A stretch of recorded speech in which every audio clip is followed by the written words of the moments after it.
Yeah. So, welcome back, everyone. Another Rule Zero, another day of learning people some things because I don't know about you, Jack. I'm kind of tired of people not understanding hypergamy. It's like you got to tell them what it isn't more than what it is because everyone kind of fills it with their own insecurities and they use it as an excuse not to try. Other people use it as an excuse. They just use it's more like something used as an excuse not to try. Women Yes. like men that are better, and then you realize, like, better can mean anything. It's so many Well, things. I mean, Ian Ironwood, Praxeology of the Dominant Male, right? Like that's Mhm. right there addresses everything. That article, that essay addresses everything. I even have a narration of it on my channel as one of the first videos you see. Mhm. But like you said, what I grow tired of is that they come at us as if we don't understand it. Where it's like you do realize we got the guy on our side, right? Who wrote the damn book on hypergamy. Basically, the first rational male is basically what is hypergamy, and that is Yeah. no offense. That absolutely, I don't. I mean, no offense with that. But then I saw who was it, Bart Kwan or whatever Kwan Lee, whatever his Korean name is, was like what Red Pill doesn't understand, and then he summarizes like basically Red Pill 101. Where it's like, what do you Alpha mean we alpha don't fucks understand? beta bucks. Yeah, Yeah, it's just he's like, "Oh, if you either have it or you don't, what was it? Or, money isn't enough." Whatever, just kinda acknowledging that money isn't the whole equation and that money really runs you into a lot of problems when you're trying to, like, seduce, marry, date, whatever, women. And I'm like, "Yeah, dude. Yeah, we've been saying that for 15 years now, maybe more." yeah, Uh, yeah, you can't lead with money, bro, because that is the beta buck side, and you don't wanna be seen as a meal ticket, right? And there's always gonna be men willing to give your wife or girlfriend more than you. You know that, yeah, right? Like, forever. Until she dies, there's gonna be men willing to give her money, including dude. the government. So it's I like, you wanna once play that game? Go ahead. I dated a girl once, and she had guys offering her to pay her groceries. I'm like, do it. She's like, wait, you don't mind? I'm like, I'm the one fucking you. They can buy you anything they want. I don't give a shit. And yeah, they actually paid groceries for her.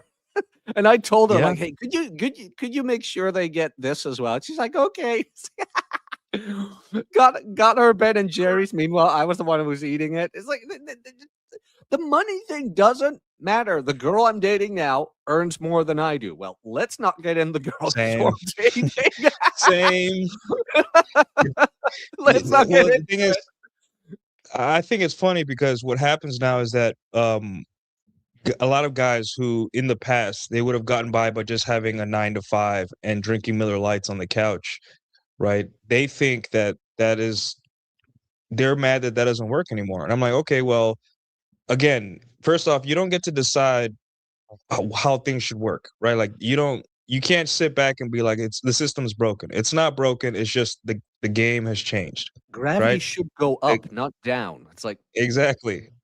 The game also need to understand this. Your life is worth more now than it has ever been because back in the day, your life was meant for sacrifice, whether it be for a war, some warlord, for a frumpy Midwestern wife, whatever it is. Now you have options. You cannot do things and you can do things. So guys don't like freedom. Guys don't like leaving the plantation. They're terrified. And also, guys want their beta buck side to be the alpha side. They want women to like them for what they provide. Being nice, being provisioning, parental investment, being a good dad. Look at all the Christian men and power dads and conservatives that say that being a good dad is alpha. It's not.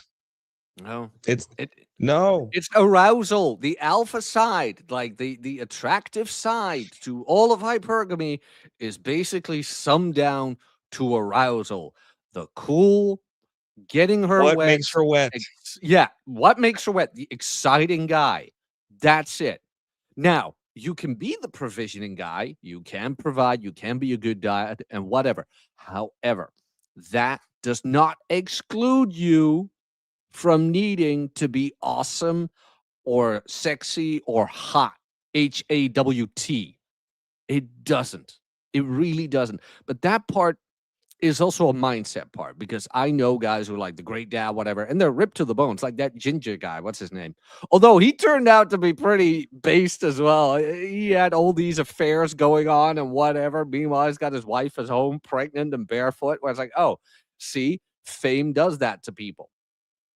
And of course, he didn't own it. He publicly apologized. It's like, oh, I have sinned and blah blah blah. He should have just owned it. Andrew Huberman, we give him a lot of shit, but he didn't even address it.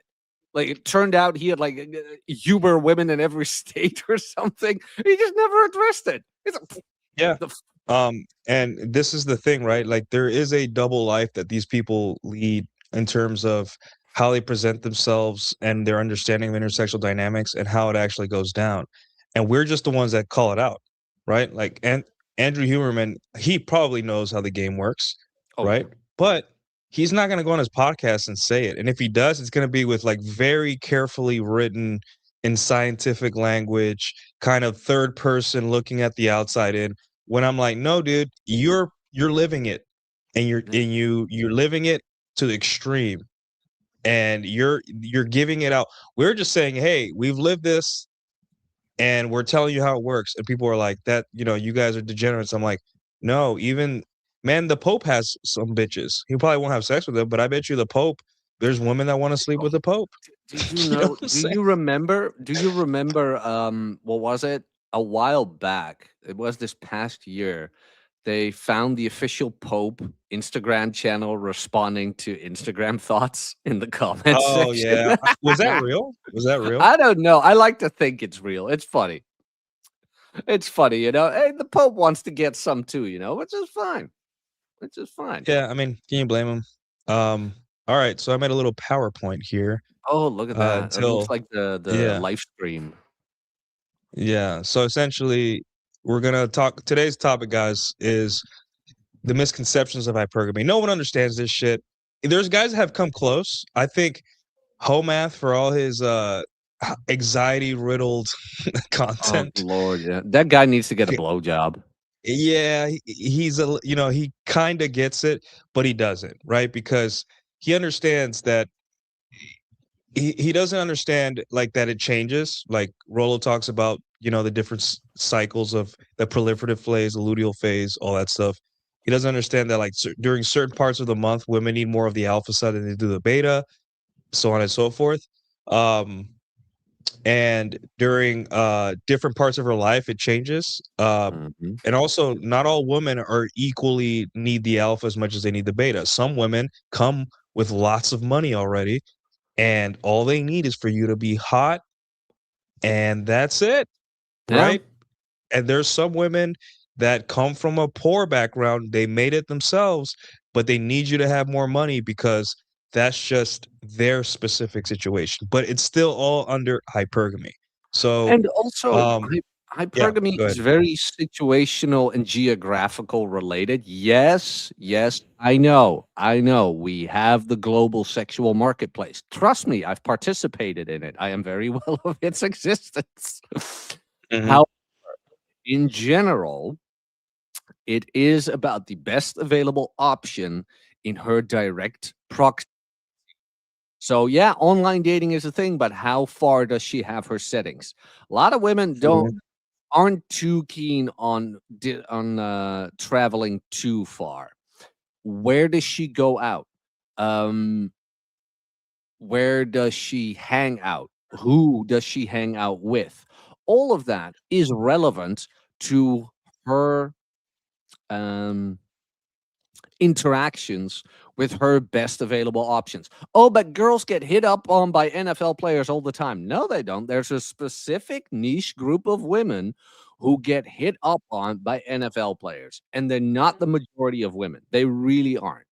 Yes, there is a class of women who has a very on point Instagram, but it's certainly not the majority of them. Yeah, it's like, and also you don't need every girl to not do something, right? So if you see a group of women being like, I want rich men and all that stuff, right?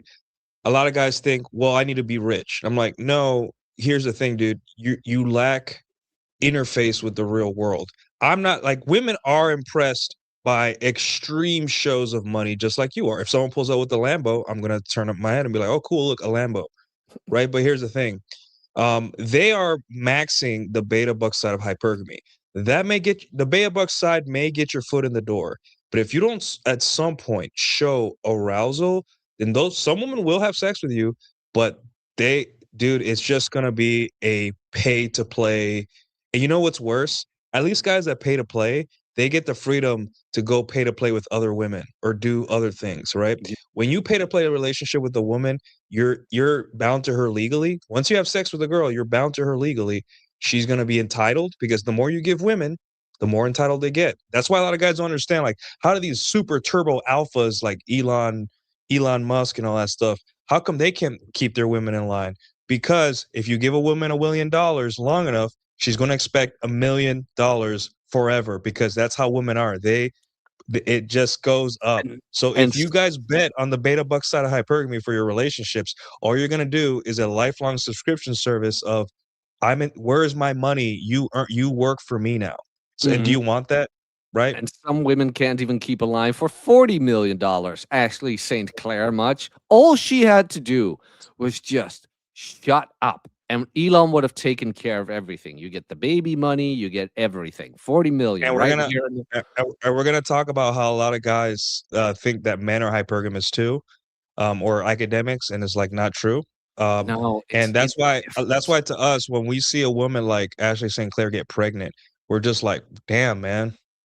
Like, at least get a model pregnant so you can have good-looking kids, Dude, you know? say whatever you want, man. I look at Amber Heard and I'm like, yeah, I would have let her destroy my life too. I would have. I'm sorry. I'm not Yeah. gonna deny that. Amber Belly it's Heard. like a belly of the beast thing, like, I'm in the belly of the beast, I don't know what would have happened if I was in there, so Yeah, yeah, but, like, it's humility. objectively, she is an absolute beautiful woman. Yeah, Objectively speaking, it's hard to deny that. she's just crazy, which, par for the course. A gorgeous Hollywood actress, uh, and Johnny Depp is such a nice guy that, And you know troubles. It's not like yeah, he was without sin, you know? There was a lot of validation-seeking behavior there, a lot of covert contracts, and a and, lot of emotional, what's that called? Um, lack of emotional self-control. There was. yeah. All right, so we're gonna talk about here's the main misconceptions. I don't know if Rolo's showing up, guys, but if when he comes in here, we'll let him talk about the definition of hypergamy. I have it right here, but I have my right essentially, here just in case. yeah, essentially, I have deterministic the myth of the straitjacket. Hypergamy is on a straitjacket. Semantic marrying up. What the fuck does that mean, right? Oh, it's overly simplistic. The unicorn myth. Oh, not all women are hypergamous. No, all women are hypergamous. Male hypergamy. Men are not hypergamous. Overemphasis in the manosphere. All they fucking talk about is hypergamy. There's so much other things that could help men and concepts, but everyone's like hypergamy because it's the most popular. It's just putting your finger on a wound, right? And it keeps getting reactions, so people keep talking about it. And I then love true prerequisite for sex, a lot of guys think, hey, what is the prerequisite for sex? Is it the alpha fuck side, the beta buck side? And then only the top 20% get laid, which we're going to talk about as well. Oh, yeah, that's a So misconception too. I have, like, 3 essays on this on my Substack, but if yeah. I do wanna address one thing, and Mhm. loved Donovan Sharp for saying this. Kudos to Donovan Sharp. He says, "I love hypergamy." You know why? It makes me want to be a better man. And I'm like, "Yeah, Yeah. that's it. That's it." You look at it, it's like, "Hey, women want an amazing guy. Be amazing." It's like, "Whoa, this is great." It's motivational. And yeah, are you always gonna get the woman like you know what I mean? A lot of guys are like, "Oh, I want XYZ model." No, like you're not gonna get that. You know, you don't even know her kind of thing. But are you gonna be with a woman you actually enjoy being with and you find attractive and things like that? Yeah, probably will, you know, and she's gonna find you attractive too because you understand hypergamy and you play it in your favor. Okay. So first, we're going to talk about the straitjacket fallacy. Yes, and we're gonna talk about what Jack said. We're gonna flesh that out too. But essentially, the binary myth: deductive minds falsely assume a binary. If you measure up, you're golden. If not, you're finished. That's that binary thinking where like if you don't make six figures, no one, like, you can't have sex. It's over for you. And then a lot of guys that were in the field that were like, hey, the most amount of sex I got was when I was making 40K, like bottom of the barrel minimum wage. Right. I'm like, interesting. Right. Oh Mm. yeah, I was a bartender. Interesting. Okay. Contextual override. Hypergamy is not strictly deterministic. An individual's capacity to optimize is heavily limited by their own baseline market value. Right. So women can't just all go on a yacht somewhere and all of them show up and they're gonna be able to maximize their hyper. Women are not stupid automatons, empty vessels that everyone wants you to think they are. They make value judgments just like us. Are they always smart? No. Are they emotional? Yeah, most of the time. But think of it like this, right?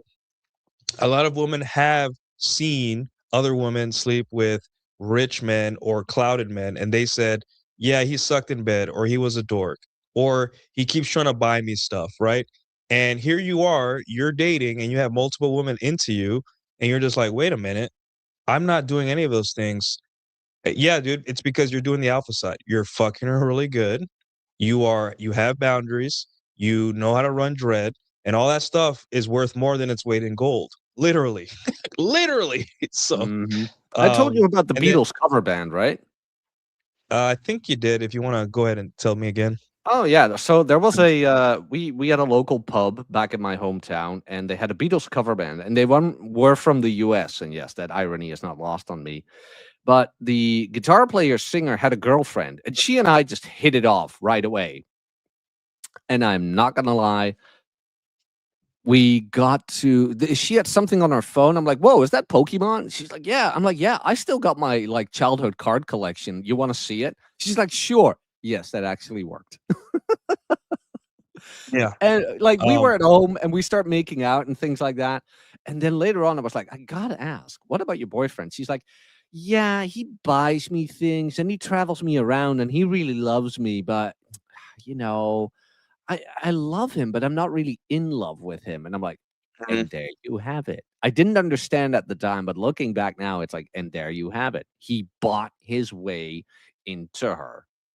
And yeah. that did not prevent her from going with a strange Dutch guy and a Pokemon card collection. Yeah. All right. So off cycle expectations. System will enthusiastically engage in alpha outside the proliferative phase to keep him in the hook for future fertility cycles. Yes, the system is ruthless, but not resigning oneself to binary extremes gets men nowhere. And that's straight out of Rollo's essay, Misconceptions of Hypergamy. Um, and yeah, exactly. Only a Sith deals in absolutes, like Skeleton says. Guys, I need you guys to understand, especially for you guys that are new here, it's straight jacket basically means if you're with a girl, she's happy and she sees a guy that looks like you but is 2 inches taller, she's not gonna be start daydreaming about that guy, right?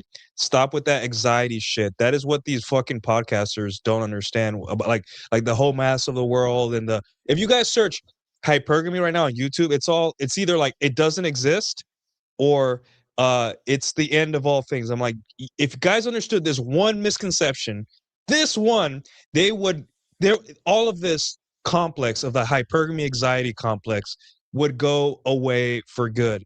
Because listen, guys, a lot of you are going to sleep with women for like months. She may not want a relationship, she may, and you're going to start wondering, what is it that she like why is she here? There's so much better guys. Because women make value judgments. Women understand like, hey, this guy does it for me, right? And there's no amount of clout, status, or money that can buy how you treat. Remember, alpha's here. It's not in your wallet. It's not in your race, your status. It's here. The guy under the bridge could be more alpha than all of us.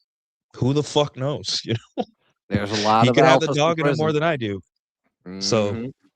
and that's what a Yep. lot of guys don't want to like. They don't like because it means that all that work they put in to be alpha um, doesn't doesn't matter. I'm like, it does. Or sorry, to the beta buck side. I'm like, it does, bro, because that's for you. You just got to use that money more intelligently. But Is let's move on. yeah, is Rollo's hypergamy speech of the convention that shall not be named still up? It's I Because used it to build this oh, but not nice. not the convention one, but I used one of his older life like a 5-year-old live stream on this on hypergamy, which is That can specifically the misconceptions of yeah, hypergamy. that 21 Con speech is pretty good, actually. Yeah. Rolo with short hair. Yeah. He was streamlined, Yeah, oh, Uh all right, so we're gonna talk about the unicorn anomaly. Okay, Christian men love talking about this one. Not all women are like that. Not all women are hypergamous. You just deal with degenerate women, or you just deal with gold diggers, right? It's just like these layers of misunderstanding keep like stacking. So a guy will be like, well, speaking of Mr. Hypergamy himself, there he is. Hi, Dad. What's that? What are you talking about? Hypergamy? Good morning. before we continue, Rollo, can you give us the official definition of hypergamy? For the love of Jesus, please give us the official Roll Tomasi. I had to Please I actually had to do give this. us. Actually, had to do this. I had to make this like bonehead simple for Paul Elam and Shaw recently. Yeah, I saw that. People maybe That's one of the reasons we're doing this, like the misconceptions of a hypergamy show, and all of this is based on Rollo's essay, which is pinned in the tweet, guys. It's essentially, guys, like we just talked about straitjacket. Like if guys understood that hypergamy is not a straitjacket, the whole hypergamy anxiety complex would crash overnight. Yeah. Because that's all these guys talk about. Should. Someone's And gonna should take my girl. crash overnight. Actually, should crash overnight. Yeah. God, I know there's nothing. Well, see, what happens is, well, okay, I'll just give you the quick rundown. In my estimation, so you have to understand, like, I think you probably have already gone through this, but like, you have to understand the history of the term hypergamy. First of all, it was coined by a guy, I want to say, like in the 1900s, like 1910, 1920, somewhere around there.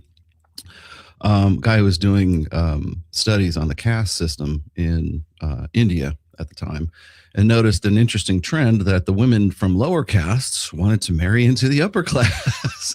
Wow. Shocking, I know. And so therefore he came up with the term hypergamy. Again, later on in the 60s, there was another study that actually used hypergamy. So it's actually a term that's been around. It's a sociological term. It's not a psychological term. So, and then later on, right around, I don't know, 2002, 2001, there's this quirky little community that's still around. It's called SOSWAV. It's a forum. It's still around. You can actually go and say, yeah, the SOSWAV forums are still there 24 years later. Actually, probably more than that. But to their credit, the Alan, the guy who runs it, I actually used to be a moderator there. People don't know that, which is funny because everybody thinks the manosphere started like half an hour ago. But no, so hypergamy then became an expanded definition by my own, choice, I should say. Because it seemed to me that women actually not only wanted to marry up, they wanted to fuck up. And I mean, by like, they wanted to fuck bigger and better dudes, right? They wanted to be with a guy because now for the first time in history, women could actually start, really since the advent of hormonal birth control, hypergamy, the definition of hypergamy really should have changed in the late 60s, but nobody had the balls to do it back then because everybody wanted to make sure the little ladies were empowered, right? But then, the seduction community came around, and all the guys in, RSD and the Venusian arts and mystery method and so to SOSWAV's credit as well, the seduction communities understood that women wanted to get with the best, not only the best guy that they could marry, but the best guy that they could fuck, right?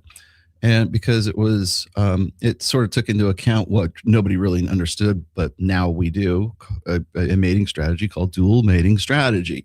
That is hypergamy in a nutshell, is women not only want to get with the best genetic pairing that they can get, which means the hot monkey sex, they also want to be able to lock that guy down, right? And fortunately, that guy rarely exists in the same dude at the same time when she needs that dude to exist. That's the problem.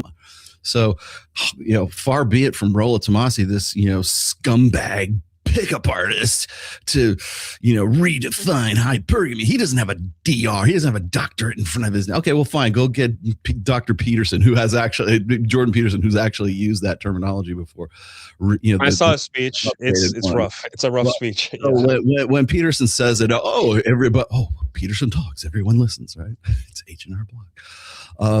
Or Dr. Taraban, I don't fucking care. Whoever your favorite doctor is, they're saying the same thing. So so who cares, right?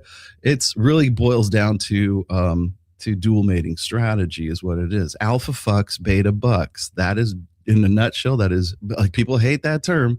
If you want alpha seed, beta need, okay, fine, I'll just clean it up for you. But the thing is that's what dual mating strategy is. And it's the most obvious, most robust, most reliable, predictive framework when it comes to female sexual mating and sexual strategies. The most reliable one that we keep coming back to. And everybody, we don't want it. We don't want it, please. No. Mate switching hypothesis. Blah, that one goes down in flames. Now it's assortative mating because everybody who's done sweeping for mate switching hypothesis, which was the biggest, like, quite honestly, the biggest fuck up Dr. Buss has ever created, has ever, like, even espoused. Nobody wants to talk about it. Notice how everybody, like, back in like 2022 and 2023, they were all about mate switching. Those pickup artists don't know what they're talking about. Hypergamy? What are you talking? And then they realize, yeah, this is really kind of bullshit, and nobody talks about it anymore. Everybody has mate switching anyway. Mate switching was supposed to be the idea. The idea was this was supposed to be a mating strategy, right? That women don't cheat because they want to fuck hot guys. They cheat because they want to go up it, like hypergamy, right? They want to go out of the lower caste and get into a higher caste. So they'll cheat with a guy who's the CEO of the company rather than the hot pool boy. Sweaty while she's out there. Like, yeah, I know every porn movie starts that way, but you know what I'm talking about. Yeah, Pierce Morgan's wife. Yes, Pierce Morgan's wife, right? Or what is it? Steve Harvey. Steve Harvey's wife cheated with the bodyguard and the personal chef. That's not a move up. that's not a socioeconomic, tactical move on the part of his second wife, right? And he's still the guy is still the biggest beta blue pill chump that I can't even Dr. Phil, it doesn't compare to Steve Harvey. So anyways, but the hypergamy is really, in my estimate, is a dual mating strategy. Writ large, but you're right. The misconceptions everybody has is that it's inevitable and everybody's either too happy or too pissed off about hypergamy, right? They're pissed off that, like, oh, well, women can go fuck anybody they want to. Like the wall. It's the same thing about the wall, right? Everybody's too pissed off or too happy about the wall. They'll see some picture of, like, what was that chick who was the co-star with Tom Cruise in Top Gun? In Top Gun, that chick, they always show that side. Yeah, that's the wall. That's the one, yeah. And everybody's like, yeah, Team Wall. And then they'll see some hot chick or some girl who's like 40 years old and some dude wipes her up or Salma something. Hayek. Yeah, Salma Hayek. Why can't make it work? Yeah, exactly. So like I said, everybody, it just depends on what your fucking cope is, and that's what it ends up being. But the thing is it doesn't have to be that way, because everybody seems to think that, like, hypergamy is like static, like it's fixed, and it's not. So, like, for instance, like, you might be 25 years old and you might be, let's just say at 25, you're a 6. Right. And women don't want to give you the time of day. Then suddenly you get to be 30 years old. You get better shape. It takes longer. And everyone knows this. Every guy knows this. Every woman knows this. Nobody wants to talk about it, but it takes longer for men to develop into their peak potential than it does for women, because women's peak potential is all about physicality. It's all about youth, beauty, fertility, sex, and availability. That is what the criteria is. Very simple. And anyone will tell you this. And men are dogs. Yeah, well, that's why, because they're focused on some very few, but very specific criteria. She's got to be hot. She's got to be available. Does she have a nice ass? Does she have big boobs? But whatever, that kind of stuff. Very easily identifiable men's mating strategy, easy to understand, right? Women's mating strategy, well, that changes over time. And what happens then is, so what was a disadvantage for you in hypergamy when you were 25 suddenly becomes an advantage for you, because now she hits the wall, right? Or it's not the wall that she's hitting, it's just she's hitting it up here, right? It's mental, not physical. It's That's mental. why you see 45-year-old women complaining about being in top shape, while 23-year-old women don't. Well, a dude who maximizes his potential gets. That's why people keep whenever like Nuke. Every time you put that fucking graph up, man, it's like this is a scientific. Yeah, you gotta get the gremlins out. Children come You gotta out. shake the cages. You gotta shake the cages. What's this? Women's 9/11.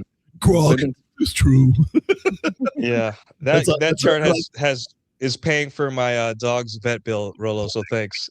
Yes, every fucking time. I know. You know what we need to do is we need to like actually go like into our private group. We need to like come up with like the tweets that always do well, and like you're not allowed to use it for another like 3 months. the hobby thing. I mean, It's a recycled outrage. That's what we need to do. Yes. Yeah. the hobby thing, that was the second time I tweeted it. The first time it went to 2 million. Now it went to 4. Where it's like, Oh, the new one is the arms video, like where they're showing the arms and stuff like that. Let that like the girls. let that like ferment for another 2 months. Reuse it. I guarantee you'll have the same Yeah. outcome again. Yeah, It's it's too easy. cyclical. Like, and there's always the girl with the laundry list of expectations in a man, Mm. and all I have to tweet is she's banged a guy for free, and instantly like 100,000 in like 2 hours, 100,000 impressions. I'm like, What it's really that simple. what's getting me is he hasn't stumbled upon one yet, although he probably will it soon. But I keep seeing Rob Henderson's videos from Peterson Academy, those shills for those fake academies and those fake universities. Yeah, okay. Every now and then, like he's coming up with like some red pill like gems. I'm like, dude, we've been talking about this since 2012. Like, welcome to the manosphere, red pill guru, pickup artist guy, right? And like he's popping off on that what's it that one podcast he's on with that blonde chick. I forget her name now.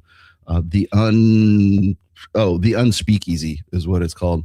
And so he's like regularly on that podcast, and he can't help himself but just pop off about the manosphere this and the pickup artist that and all this other stuff. And I'm like, dude, you're essentially like regurgitating you're late to the show. You're like in some cases 20 years late to the show, my friend.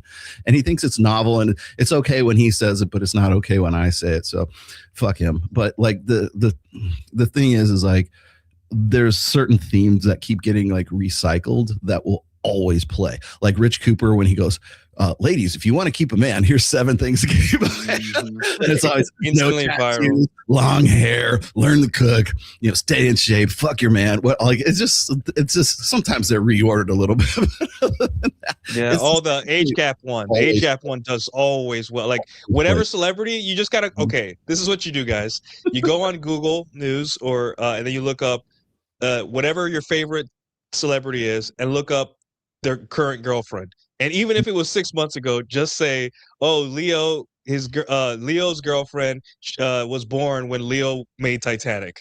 yeah, And she was X years old. The Johnny Yeah. Depp one was good, where it's like his new Russian girlfriend. It's like she was 6 years old when Pirates of the Caribbean came out. It's like, I think my last one was Tobey Maguire, Spider-Man. Spider-Man. And I said, she wasn't was even born born. when Tobey. Yeah, she was born when Tobey Maguire made Spider-Man 1. And 10 million, 3 million impressions. Thanks, guys. Mhm. Thanks, internet. All you gotta do is wait for the next high profile like celebrity divorce, because it's coming. Well, if so and so can't make it, what chance does any of the rest of us have? Right? I hate that argument, especially with Tom Brady. Well, because when you look at Tom Brady, they spam that one so much. But Tom Brady is He's the perfect example of a blue pill alpha. He really is. Mhm. Like how he talks about his ex-wife, how he talks about his kids. It's like that is a blue pill alpha, a sacrificial alpha right there. It's like, why can't he make it? Because he isn't his own mental point of origin. The only time he did do it was with football, where his wife was like, "I want you to quit," and he said no. where it's like, no, I'm gonna keep playing. Mhm. But because he couldn't be consistent with the rest of his choices and behavior, yeah, the jujitsu trainer, perfect example of going up socioeconomically. Her Yeah. jujitsu Yeah, I know. trainer All you have to doesn't take do, more. yes, if you ever want to just completely disprove, what is it, mate switching hypothesis? Jiu-jitsu trainer, Tom Brady. Brady. Explain this to me, please. Dr. Buss, explain this to me. Gronk, is this true? Gronk, is this true? Well, that's when we get the unicorn myth. One of the myths you talk about, Rolo, is the unicorn myth. We're like, oh, not all women are like that. That's just one case. And I'm like, okay, how many more bodies do you need to see before you understand that there's two sides? Let's see. Well, Steve Harvey's an easy one, right? There's so many. Will Smith. Yeah. Yeah. Like, you want another one? I'm sure I can dig up a bunch more. Piers Morgan, his wife. Yeah, Piers Morgan wants to fuck. Oh man, that dude has a name too. The guy who was like the pool boy dude, or was washing the car with his in his fucking speedos. Oh, God. I have that green cap too, just in case I ever have to use it. But Kim Kardashian. Really? Yeah. I mean, there's so many. I mean, those are celebrity examples, obviously, but there's like you probably know people in your real life that that doesn't seem like. And then with the other part is, Mac and Murphy of all people actually did this research talking about was it stated preferences versus actualized preferences, right? Mm-hmm. Stated preferences were, oh, I want a guy who's kind and nice and sweet and loyal and this and this and this. Who are they fucking? The hot guy. And I'll tell you what's funny is that is exactly what Royce said in 2010 when he wrote that essay, Women's Standards Crumble Like a House of Cards Given the Right Incentive. That was actually the title of the thing. And it was this personal sort of anecdote thing where he was just giving an example about how some chick who was talking about how the only, like, here's her list of demands. She needs this guy to be 6'5", trust fund, blue eyes, whatever, 6'5", finance, finance, trust fund, blue eyes, whatever. Horrible.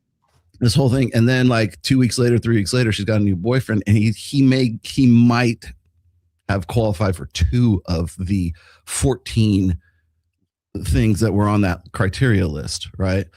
And the thing is it doesn't matter if the guy is hot, if the guy seems like he's, interested, and somewhat interested, like all those priorities. And this gets back to hypergamy one more time.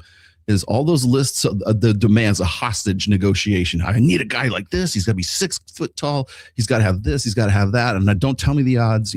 I don't care what the delusion calculator says. This is what I deserve, and this is what I'm entitled to. Yada yada yada. 2 weeks later, she's with the dude who's a Chippendales dancer, but he's broke, and or maybe he makes a little bit of money or whatever, and she's over the moon that she's with this dude because he's interested in her, right? And that's another thing. So that's another thing about hypergamy. So it's not even so much like hypergamy. One of the things that the biggest failings of hypergamy from the academic side is they don't want to acknowledge the alpha side, right? Yeah. They always, every time, Scott Galloway, Peterson, Buss, even some of the gods of the industry, all they do is focus on that. And why? Because it's flattering to female nature. So, well, women are more wise and more prudent and they're more selective, and they know what they're after, and they're wise, these empowered women of the universe, right? And that's all Scott Galloway talks about on his show. Like, men are behind, men suck, men need to do better, men are depressed. I'm like, Jesus, what the dude. Thing is, you two just need to understand that women only go to Romania for business meetings. You need to stop making suggestions, gentlemen. They drop off their baby in Miami just so they can go do to go shopping for their baby. I'm sure. Exactly. Jack, if somebody wanted to fly you out for free to a foreign country to talk about business, would you not take this?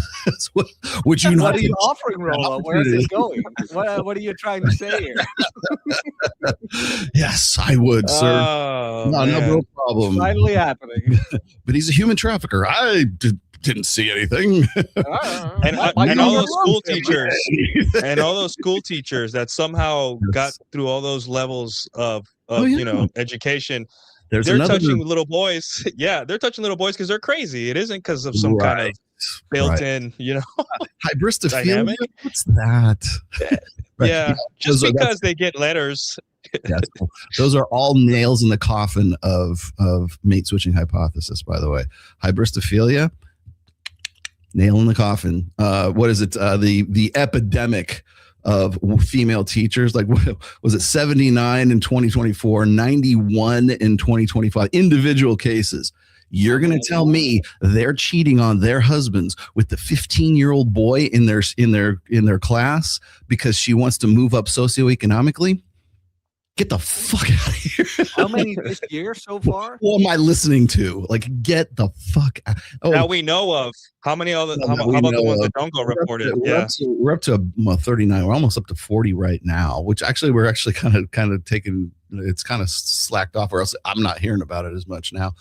But we're almost at 40 just for 2026 right now. We might get up into the 80. I could see us doing 80 by the end of the year. But the fact of the matter is that those women are not getting with those kids because they think they're going to have a better life. They're going to get a Lambo out of it. It's worth a lot, man. Don't be mistaken. Yes. It's like, so explain that to me, Mr. Evolutionary Psychologist, evolutionary biologist. Like, you should, like, the thing that gets me is they spend so much time, and rightly so, they spend so much time focusing on like empirical, biological reality data, hard ass data. But whenever that data ends up becoming unflattering to female nature, it's like blinders, right? That's why they only stick to the beta buck side of the hypergamous equation, and they never want to look at the alpha side. To McAmurphy's credit, at least he did one survey or one research project that actually, like maybe inadvertently, focused on the alpha fuck side of the hypergamous dual mating strategy equation. How come nobody wants to like do any kind of legitimate, like, substantive research into dual mating strategy? Why not? Why is that like the bugaboo for these guys?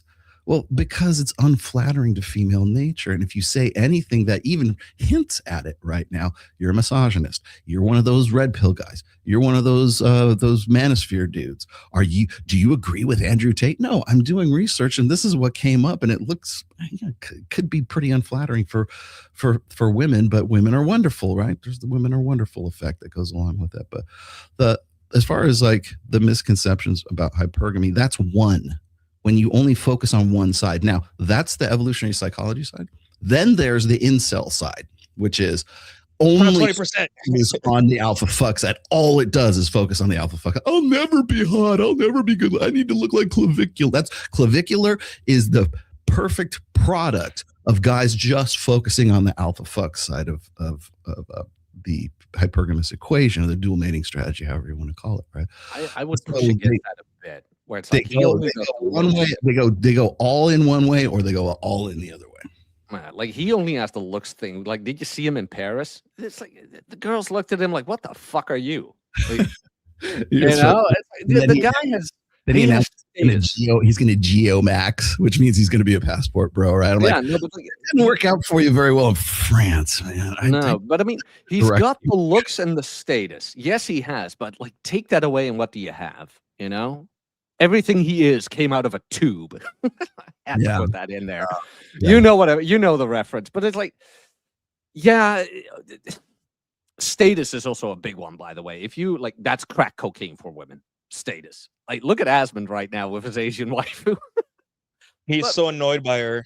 There's clips of him looking, like, rolling his eyes every time she talks. I'm like, welcome to the bat. Welcome to it, buddy. You're playing the game. You thought you could. He thought he could not play the game. I'm just gonna play video games. He's got a girl in his house.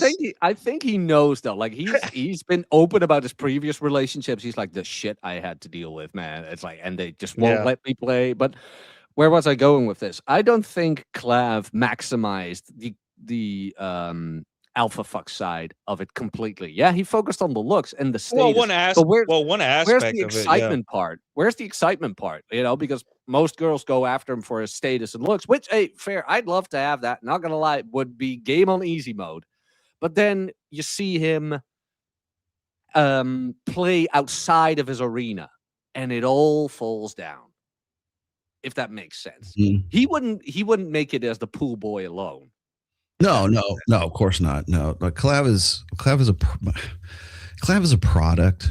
Let's just be honest about it. He's just a product.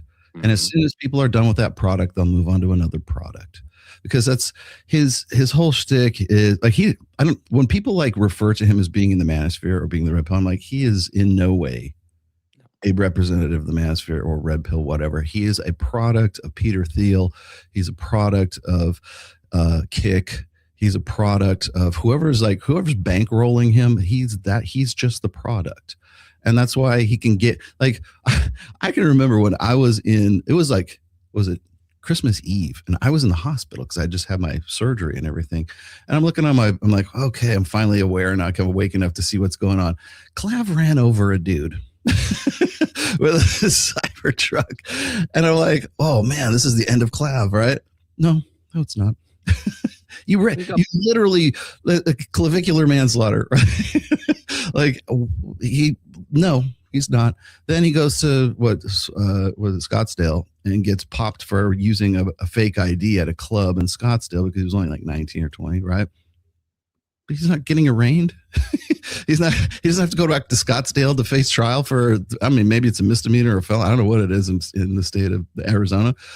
But we don't follow up on no, of course not, because it's bullshit. It's a reality TV show. Clav is just a reality TV show that happens 24/7. Mhm. It's the next, and the great thing about it is everybody thinks that they're involved in it. It's engagement media. They think that they're part of you feel like you're part of the story, right? So when he goes to France and these girls are like, no, we didn't like you American pig dogs. Pepe Le Pew. Wow. Basically Pepe Le Pew. Yes, exactly. Reverse Pepe Le Pew. There you go. So what does that do? Everybody goes, oh, those snooty stuck up French bitches, right? Like, so the incels love it. I'm gonna go Geomax now, like geomaxing. Okay, when was the last time I heard that? 2015. You know? Yeah. Okay, good. Yeah. He's just plumbing he's probably got a coach. Because I don't think a guy like Clav even knows what geomaxing. Like that's an old term. It's just you wanted to be it's just proving. Believe it.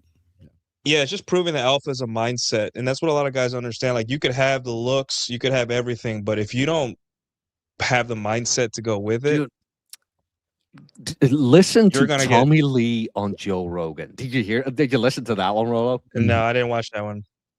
It's that guy's vocabulary has not changed since the 80s. Radical, man. Fucking groovy. And I was listening to it. I'm like, I get it. First of all, he's the drummer of Motley Crue, but just his whole demeanor and childlike excitement about everything. It's like, how could Pamela Anderson not want to be with this guy? Yeah. You know? Yeah. How could Heather Locklear not want to get with him too? Yeah. Mm-hmm. Put Tommy Lee in front of like a Clavicular or whomever these days, and you will see what I mean. Just the whole demeanor and everything. Well, Rolo talks about the Alpha Buddha in his book, where it's just a guy that he's yeah, that's what I like always measure whether a guy is alpha or not against a guy, because Clav is he's trying. See, that's the difference. He's trying. He is trying to sell you on it. Alpha it's self. Oh, what's the word I'm looking for? It's self-evident. Like you feel, everyone else feels it, right? So it's like alpha doesn't guys try. It's not reactionary. That's why. Because when you're trying, you're being reactionary, is what it is. You're reacting to what's going on. I when people hit me, and I, God bless them, bless their little hearts. But like when I get guys that will say, Rollo, I did this. This is what happened this weekend. I said this. She said this. I did this. She did this. Was that alpha? Like the very fact that you're asking me, I was like, no. It's validation seeking. The fact that you're even discussing it means it wasn't, because if it was or it wasn't, you wouldn't care, because it's like this Zen-like state, right? Like you're saying the Tommy Lee thing or the Corey, people still pissed off. The reason why they're pissed off still about Corey Worthington is because they want to say, well, look what happened to Corey. He got married and blah, blah, blah. I don't care. At the time, he was like, as an example of what I'm talking about, this sort of I don't say Zen, this flow state alpha, right? It just happens organically. It happens, and that's what I was trying to point. It's not that it could be Tommy Lee, it could be anybody else. It doesn't have to be Corey Worthington, and they don't have to stay that way from the time they're 21 until the time they're 61 for it to be legit. I'm using it as a quick illustration of what I'm talking about in the moment, right then and there in 2007. I forget when he did it, but that's people don't think everything has to be this literal strict. It has to be a law. It can't be like just some sort of hypothesis. It can't be just some sort of like observation. It has to be like, if it's that, I don't believe Rolo unless it's a law, unless it's physics, unless it's fucking gravity, right? Unless it's that, don't tell me about it, right? I'm like, well, then you're fucked, because the world doesn't fucking work that way. It's called pickup artistry, PUA, not pick up science, not PUS. It's not pick up science. There's an art to it. Oh, that's Owen Cook. I saw one of his latest videos, and just it's cringy as fuck, but it works. I was like, how does he do that? It's why? Because he's just, that's a good example of what we're talking about. Because he's describing it to you like, I'm just looking at you and I'm telling you, say these things. That would never work. All right, what do you?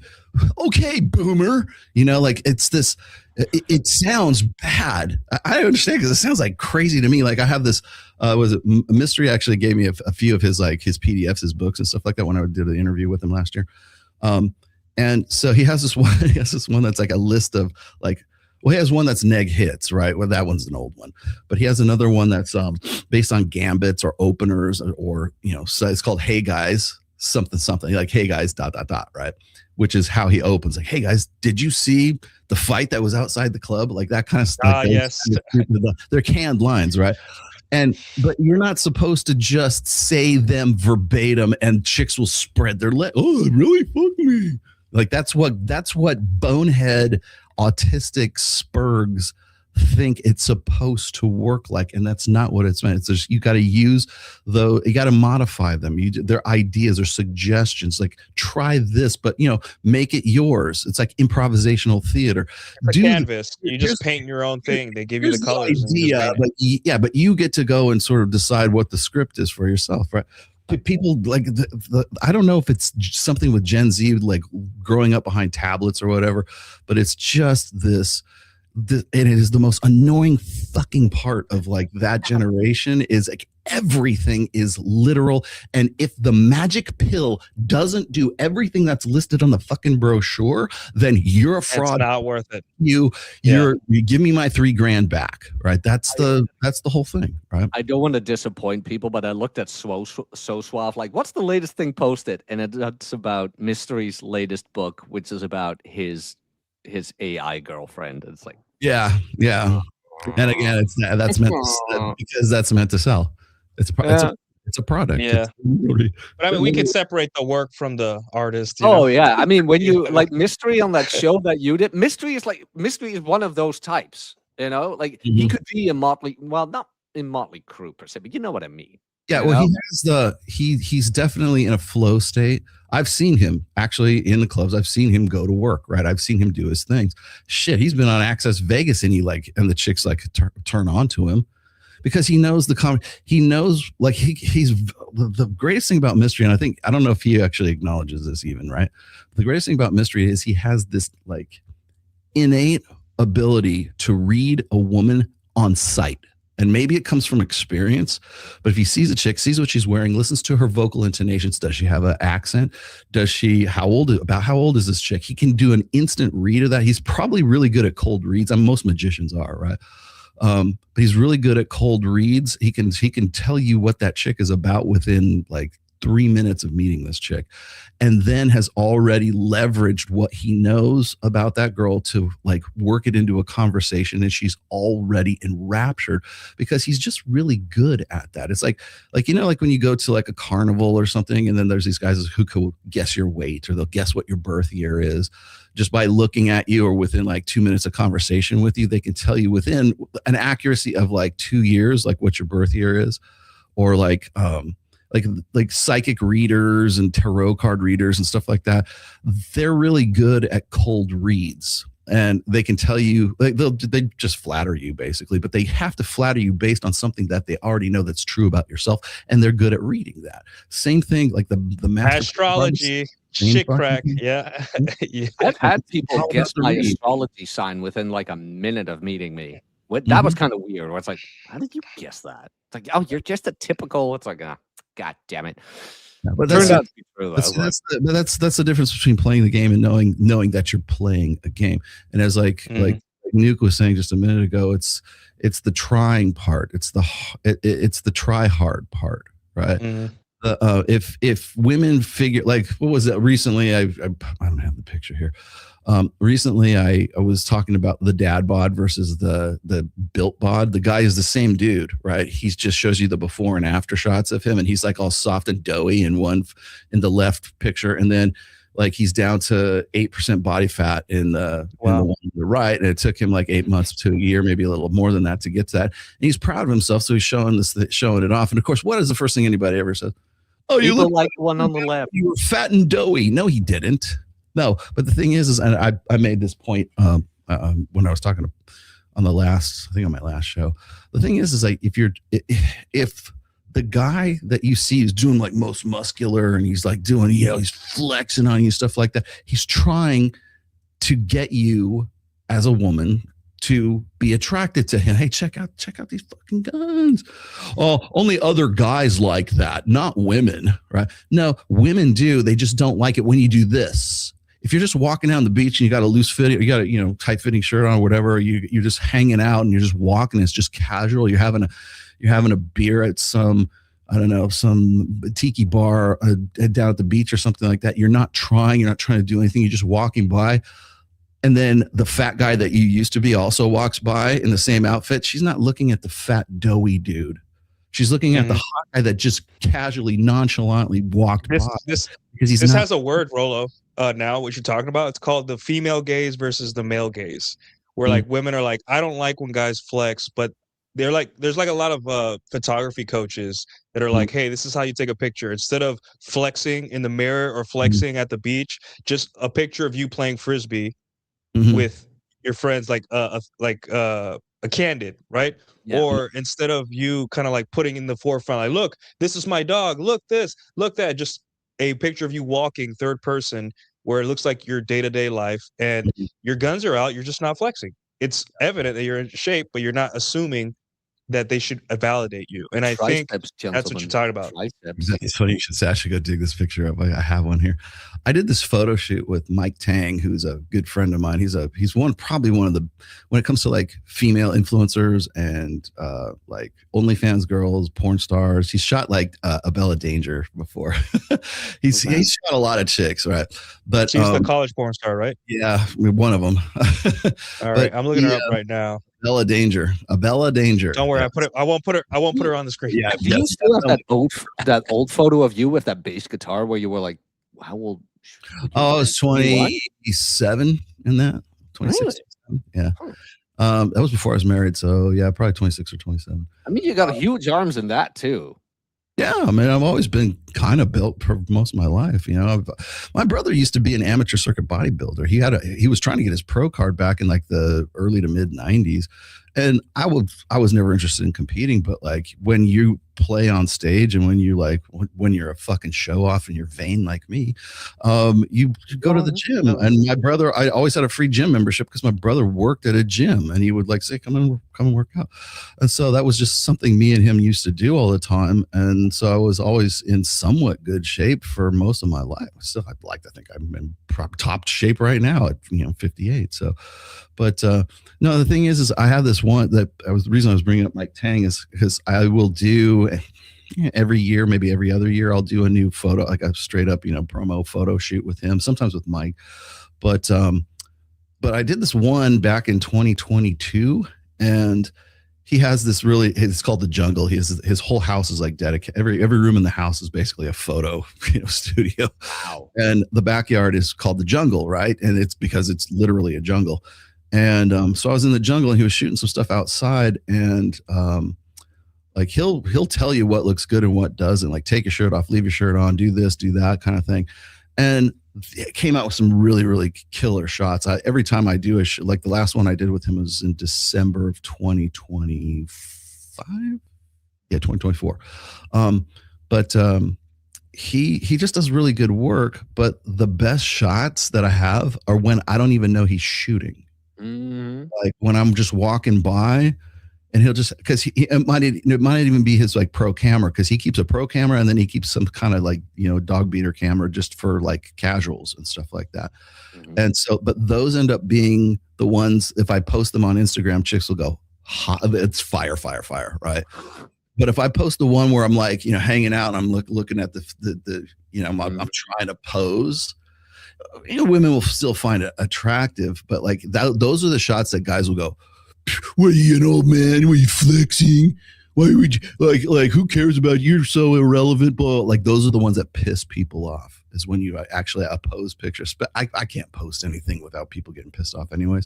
But it's the ones that are like you didn't even know the camera was there. Those are the ones and here's the thing. Is if I was going to go and say, okay, I'm going to post my before pictures on this fat, doughy piece of shit and my after pictures, but I'm not flexing. It's one of those pictures where you didn't know the camera was there and you're just looking good. And maybe the horseshoes on your tries are looking good. And you didn't try to flex them. In fact, you're not even like the way that your body's positioned or where your eyes are, whatever. You don't know that the camera's like on you. Those are the ones women will go, fuck. That's because you're not trying. But women, because when you try to look sexy, when you try to do something, that's why like women like, you know, Chippendales dancers, they like Thunder from Down Under because they're going for that, right? They know what they're getting. But if those dudes were on the streets and they're flexing and everything, suddenly the dude who looked really hot in the show, in the Vegas show, now he's a try hard. And the reason why is because women don't want, like as I said before in The Threat in my first book, there's nothing that is more simultaneously threatening but also attractive than a guy who understands his value to women and leverages it.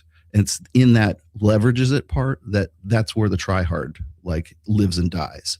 Because if you're trying to look hot, what it's saying is, I'm trying to bypass your filters. I'm trying to present you an image of something that I'm really not. Maybe I am, but I'm really not. Like women don't like it when you're like, hey, most muscular. They don't like bodybuilding content. They don't want to pose down, right? They want you to walk by and not know that they're looking at you. Because if they do, because if they notice that you're checking them out, then that's confirmation for them, and then they lose power in that. They lose power in the negotiation, the sexual negotiation that's going on. And because the minute you recognize and acknowledge that she finds you hot, then she doesn't find you hot anymore. Because it's not a mystery anymore, because she's powerless at that point. Because go ahead. That's where your clothing comes in, I would say, where it's like if you wear too tight a shirt, that's try hard. But if you wear a shirt wait a minute. just tight enough, I know Dominican offended. Apologies for your trousers, but yeah, it's like again, this is why a lot of like I tell guys, hey, have your friends take pictures of you when you're out, when you're doing stuff, right? You're working on your car, your hands are your forearms are full of oil and grease, and you're working on your car. Have your friends take pictures of you. You're playing golf, you're playing sports. You're like playing with your dog. Yeah, playing with your dog. Yes. Do all those things because women want to see men doing things in their photos. They don't want to see you just looking at the camera. It's not a LinkedIn profile where they need to see your face. Like they need to see you doing things. And hell, even setting up a tripod on a sidewalk and you walking towards a tripod, just walking and looking to the side a little bit, that's 100 times better than just a selfie. Because you're walking, you're just doing something besides looking at the camera. And if you play an instrument, you've got some vascularity going on, and you've got some built arms. Oh, that will do wonders. Yeah, look at Kyle's pick, Kyle Matovic. His pick playing. That's a 10 out of 10 pick. Yes, he's on stage. That's why you want other people taking your pictures when you're on stage. Yeah. That's the difference. Like taking a selfie and then having somebody take your picture. It's like you expect chicks to take selfies, right? Because they want to look at me. I'm in the fucking mirror in the bathroom kind of thing. Like they love shit like that, right?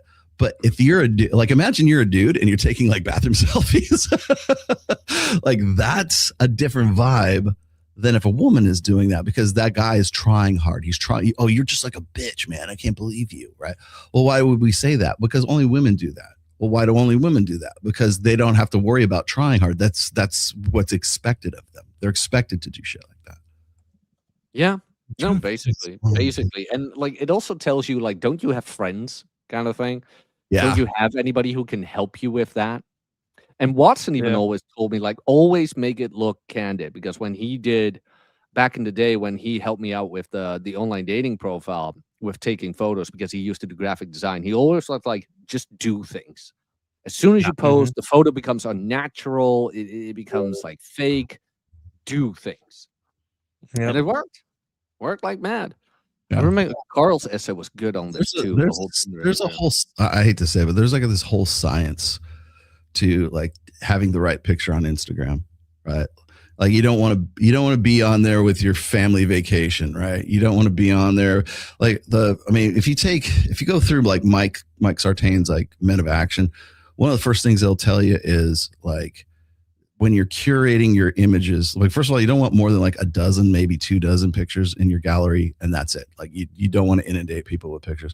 And the next thing is you don't want to give off like dad energy, right? Like you don't want to have like, oh, here's me at my daughter's graduation. Here's me at Disneyland. Here's me with this big giant fish, right?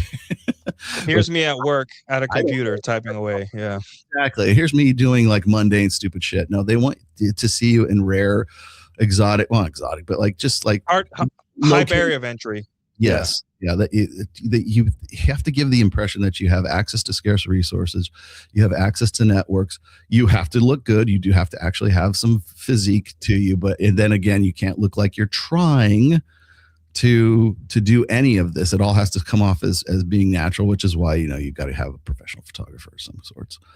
You'll see it. You'll notice that a lot of guys will post pictures of themselves, and they might be next to an expensive motorcycle or maybe an expensive car or something like that, but they're the only ones in the picture. And it's usually there's a place called Tivoli Ranch out here that looks a lot like Milan. It looks like Italy. And there's a lot of people there, but if you go there early in the morning, then nobody's there, and you can get a shot solo of you like on these stairs. You look like, seriously, like you're in the old country of Italy. And it's in Vegas, but women don't know that. They just see that and they go, oh. And the reason why you put only yourself in there is so the woman can imagine herself being in the shot with you, right? And so it's just stuff like that. And people think that's so cringe, that's so corny. That would never work, dude. It works. It fucking absolutely. Any excuse not to try. Yeah, it's the whole like, what if people are judging me and I'm like, do you want to have sex or not, man? Absolutely. Like, absolutely. Do you want to have sex or no? Yes. And that's the thing that kills everybody, is because like once women acknowledge that it does work, then they're going, then they lose hope in humanity. Yeah. I mean, did I tell you guys that story where I matched with two different girls, and they used the same opener because both of them had photography or whatever. Like it was a very stupid opener, but it worked. I just asked them about their photography skills or something like that. Hey, woman, that's my opener. That was my opener for years. Hey, woman, that's it.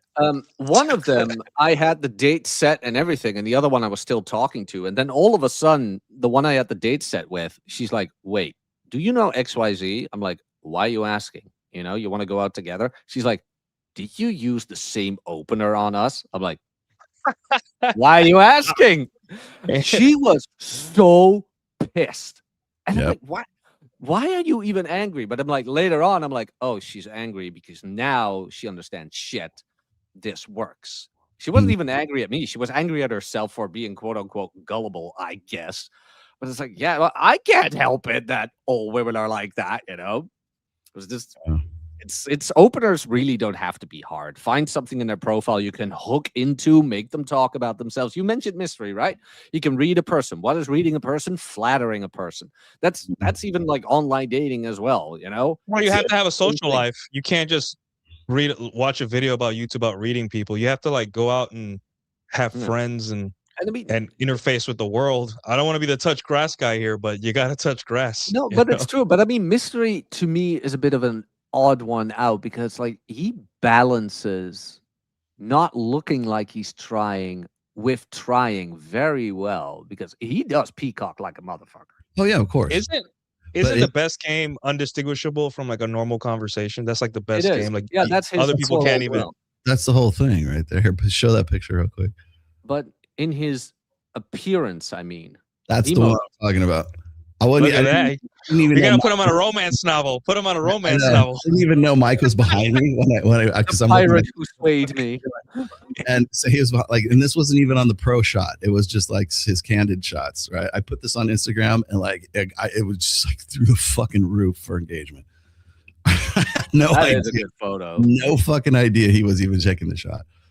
But again, not trying. I wasn't like, hey, chick. You can see I'm not flexing my tries in that. I'm just walking by, right? Because we were moving from one location to another in the jungle, right? And he was just taking pictures as we were going along, and that ended up being one of the best ones. How would you like explain mystery in that sense? Because he most definitely tries, yet doesn't come across as a try hard. Well, social calibration, I think too. It's just when you're around people. He's done it. Okay, so mystery's probably not a good example because like he's done this so much for so long that it's like it's not fair. Like he's not very yoked either. No, definitely not you. He's tall as fuck though. The dude is like 6'5". So there is that. He does have the height advantage. Like very much has the height advantage. But the concept though is still legit though, Jack. So like I put it this way, in Iron Rule of Tomasi, number 1, which is about frame, right? Always be in control of the frame. But people forget that the second part of that is, but never give the impression that you are controlling the frame. That's where everybody, like I remember I had to go and talk about that with Alex from Playing with Fire. And he's like, well, you should just be a man. You should just like, you say what you mean what you say. I'm just like, shut the fuck up, you dumb fucking spurg. That guy, God, nobody annoys me more than that lazy-eyed fuck. Let's not get into it, but I never understood why she kept working with him. Where it's like, what the fuck? Oh no, move on. I don't even know why Mike kept doing anything. Like I'm like, you've probably poached all the people from his group that you can poach. Okay, like let it be. But no, the thing is, it's like he got all pissed off because of that one part of it, right? Which was, well, why wouldn't you let him know that you're actually controlling the frame? Well, yeah, that doesn't make any sense to literal. What do you mean? It's like you. What? But the reason is because like you don't want it to seem as if you are. I mean, it's with anything. It's like a magician giving away his fucking secrets. That'd be like me saying, here's the iron rule of magic number 1, which is always do a really great trick and never let anybody know that how you did that trick, right? And then some autistic fuck's gonna go, well, why wouldn't you let them know how to do it?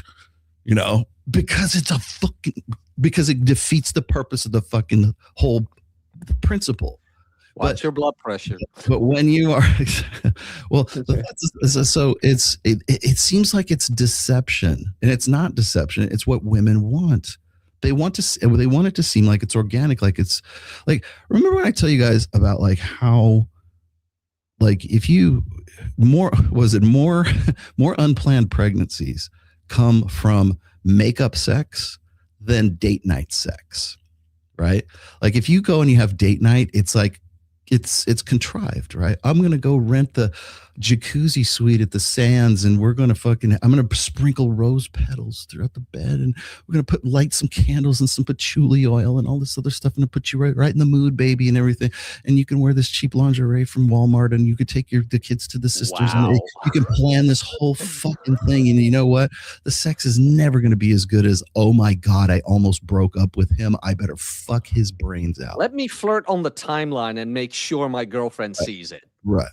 Why would date night not generate more lust and more organic, like fuck me now monkey sex, as opposed to makeup sex that you almost broke up and now you're having sex for the first time after you almost broke up? Well, because one is an organic, chemical driven, urgency to have sex with that person. The other one is like, let's plan all this stuff out because you're giving away the game. Oh, you did all this because you wanted to put me in the mood. right? It's like when people start talking, this one thing the Paul Elams of the world will never understand about romance is, yes, it's on men to be romantic, but the thing is like when you plan to be romantic, that's when you fuck everything up. The most romantic things in the world that you have ever done, you didn't intend to do. The romance is you making the ring out of the gum wrapper, and she saves that fucking ring till the day she dies. Why? Because it was so romantic when you did it. It's not a $10,000 diamond ring from Demir's. It's a fucking Skittles bag. That's She keeps the Skittles bag, and it's nice to have a diamond ring and show off to her friends. But the romantic thing was the gum wrapper ring you put on her finger, saying, "I can't afford to get you a ring right now, but just know that I'm going to in the future." Oh, like you didn't. You're just like you probably weren't like trying to think, "Oh, I'm going to be romantic and do this." You just did it because it seemed like like the pragmatic guys do. Be a Skittles man, for the love of God. It sounds funny, but that's exactly, man. It's unintentional. It's always like that is proof of the dualistic nature of hypergamy, because women will marry guys if they're generous with their money, of course. But like, imagine the difference between you picking a flower off the ground and be like, here, she's gonna hold on to that for the rest of her life, at least the memory of it. But a guy can give her $5,000 a month, $1 million a month, and she'll still go on X and tell him how much of a piece of shit he is. Make a podcast about how bad you are. Now, we all know who we're talking about, but it's like, listen, guys, like the choice is yours. You can understand hypergamy. You can sit down, learn it, understand it. It's gonna hurt sometimes, just like that speech by Sam Bada reading the Rational Male. Hypergamy doesn't care. You need to understand that, because you don't want to be the guy that finds out 20 years into his marriage that the only reason his wife married him was because of money or whatever. He is a good dad, and you're in a sexless marriage because of it. It's better that you understand now. Was it an ounce of prevention is worth a pound of the cure or something? Yep. Something like that. Man, even Skittles, man, is taken to the extreme where it's like, well, I bought her Skittles. It's like it's the not concept. About the Skittles. It's the concept, you idiot. It's the concept. Yeah. Like, let's say your girl likes a certain sweet or whatever, and she only dropped that once. Where it's like, and you took a mental note, and maybe 5 months later, you happen to run into it, and you bring it without any reason, rhyme, or whatsoever, and you give that to her. That is what she will always remember. Like, that one time you brought me that, and it was only like €2 or $2 or whatever your currency is. That's the one she's going to remember, not the $100 or 5,000 or whatever. It's that single piece of chocolate or sweets or whatever it is that you brought. That teddy bear, that story I told you about. Like, I was walking to my girlfriend at the time, and there was this like toy teddy bear on the ground. Yeah, it was a bit dirty, but I just brushed it off. And I went to her place, and I arrived. I'm like, hey, by the way, I got you this. That stood on her cabinet forever, for as long as I came over, at least. And I would believe she still has that damn thing. Would not be surprised. Cost me nothing. It was dirt. Yeah, sometimes, the guys got to understand that, because if not, well, you can be a doomer. You can, make endless videos about how it's all over, blah, blah, blah. Or you could just play the game. Welcome to the game. We're literally telling you the rules. Women like only taller men. Meanwhile, all three of us, I believe, are women that are taller. Not sure if I can speak for we're all my woman and my wife is exactly the same height as me. We are both 5'11". There you go. All right, let me get these super chats. Chad Twizzler Stroke with the 199. No homo, but y'all way more handsome than Clef. Why? Thank Correct. You. Handsome is a constant. I didn't have to do any mewing. I don't have to do any like mewing. Where the fuck did that go? I only got braces, okay? In my defense. Get your mewing out of my fucking face. Wait. Yeah, you gotta suck it in, bite the inside of your cheeks, and then do the I'm gonna play devil's advocate for mewing, because crooked teeth has to do with improper tongue position. Well, but it has become a meme. It has become a meme. I will give you that. It has become a meme. But if you go to a proper orthodontist, can we finally say clavicular is just the master's version of Derek Zoolander? Yes. Yeah, basically. All right. Yeah. All right. So Heroes Forge with the 1999. Thank you, sir. I appreciate it. Rolo, a bit off topic, but if Dalrock were still in the game, what are the top 3 topics you think would need more attention that he did not get a chance to cover? Your 4th book was a great read. Nuke, let's get the shrimp special. All right, let's get him the shrimp Jesus special. answered, I am the way and the truth and the life. No one comes to the Father except through me. $6 shrimp special! I don't know why guys like the shrimp dollar shrimp. Did Ryan give that to you? Did Ryan do that No, for you? That I smells found like it doom Ryan. scrolling on. I found it doom scrolling on Instagram, so I'm like, well, this seems cool, funny. It So smells an awful lot like Ryan Stone in here. Whew. So, Rolla, would you care to answer Heroes Forge's question about what top 3 topics do you think would need more attention that he did not get a chance to go? Well, I think probably the number one thing he would cover is it's not really anything new, but he would probably go in hard on like Doug Wilson trying to make a comeback and the rest of these guys who are just simply like, I think he would point. I hate to second guess him because I don't want to put words in Dalrock's mouth, but I think he probably would take guys like Doug Wilson to the task. Certainly Matt Walsh. It's interesting because, but like right before, well, I shouldn't say right after. When did Dalrock leave? 2019. I think 2019 is when he left before COVID.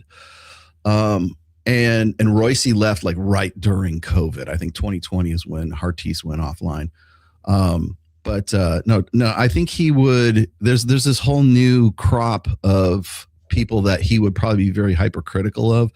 Matt Walsh for sure. I think he would love to talk about like the Nala Fit that whole thing, like the prodigal daughter returneth, the OnlyFans evangelical pipeline. He probably would get into that quite a bit.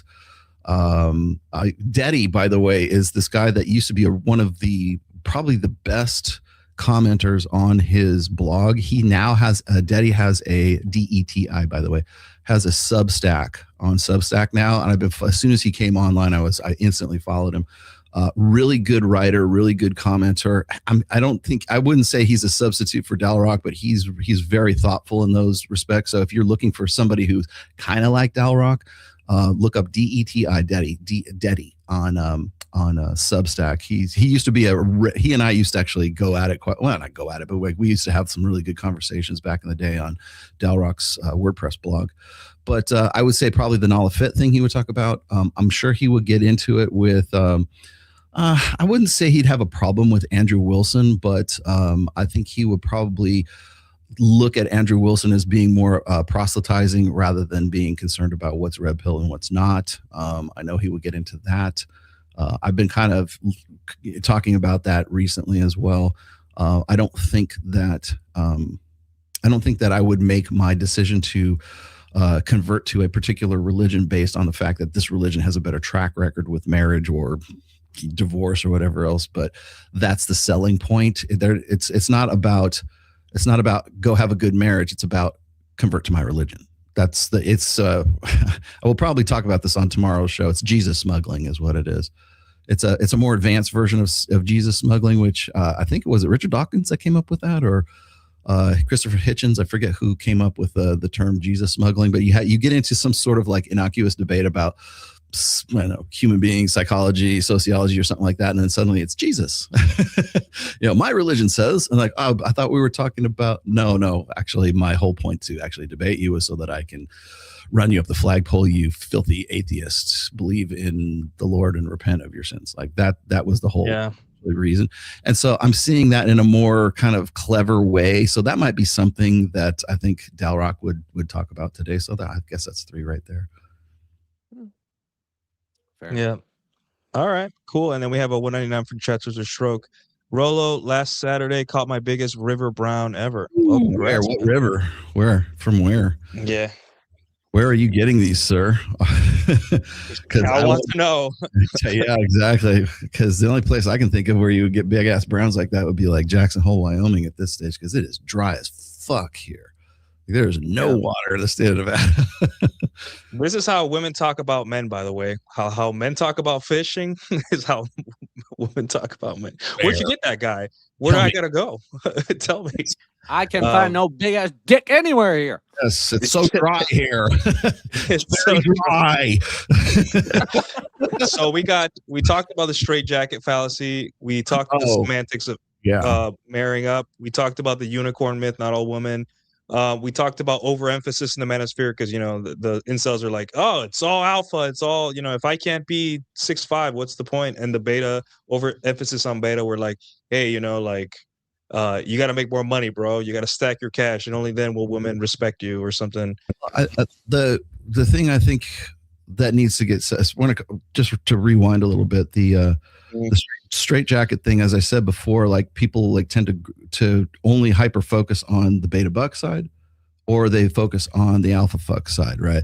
And I didn't really complete that thought. The thing is that it's incorrect. It's stupid to be hyper focused on either one of those, because the chick who is a 7 right now, who's looking for the 8, 9, and 10, she might be a 6 2-3 years from now. And now and you might have gone from a 6 to being like a 7 or a 7.5, maybe an 8, right? So it's not static. That's what I mean by hypergamy is not a straitjacket, because circumstances change over time. Just general circumstances. Maybe she got fat, right? Maybe she didn't maybe it could go the other way, right? She could be this little wallflower 5, and then suddenly she hits the gym and she starts training and she starts looking good, and now she's a hard 7. Now maybe you have something else to think about, right? So you have to stop thinking of hypergamy as being this, well, if a guy walks in and he looks better than me, he's going to swoop my girl and she's going to go out. I'm like, well, no, because that guy, if that guy is that hot, he's not going to go for your little 5 or your 6 anyways, right? He's going to go for somebody better than that. Not to insult you or anything like that, but again, it's just to prove a point that hypergamy is not a straitjacket, in that it's not hard, fast, static, down by law kind of stuff. Stuff changes. The other part, the one thing I don't think you guys have talked about yet, is the idea of, like, I was looking at the chat, like talking about hypogamy. Hypogamy is horseshit. That was Socrates from the 21. Socrates. Yes, trying to convince everybody that there's a yin to the yang of hypergamy. There's not. Okay, only women are hypergamous.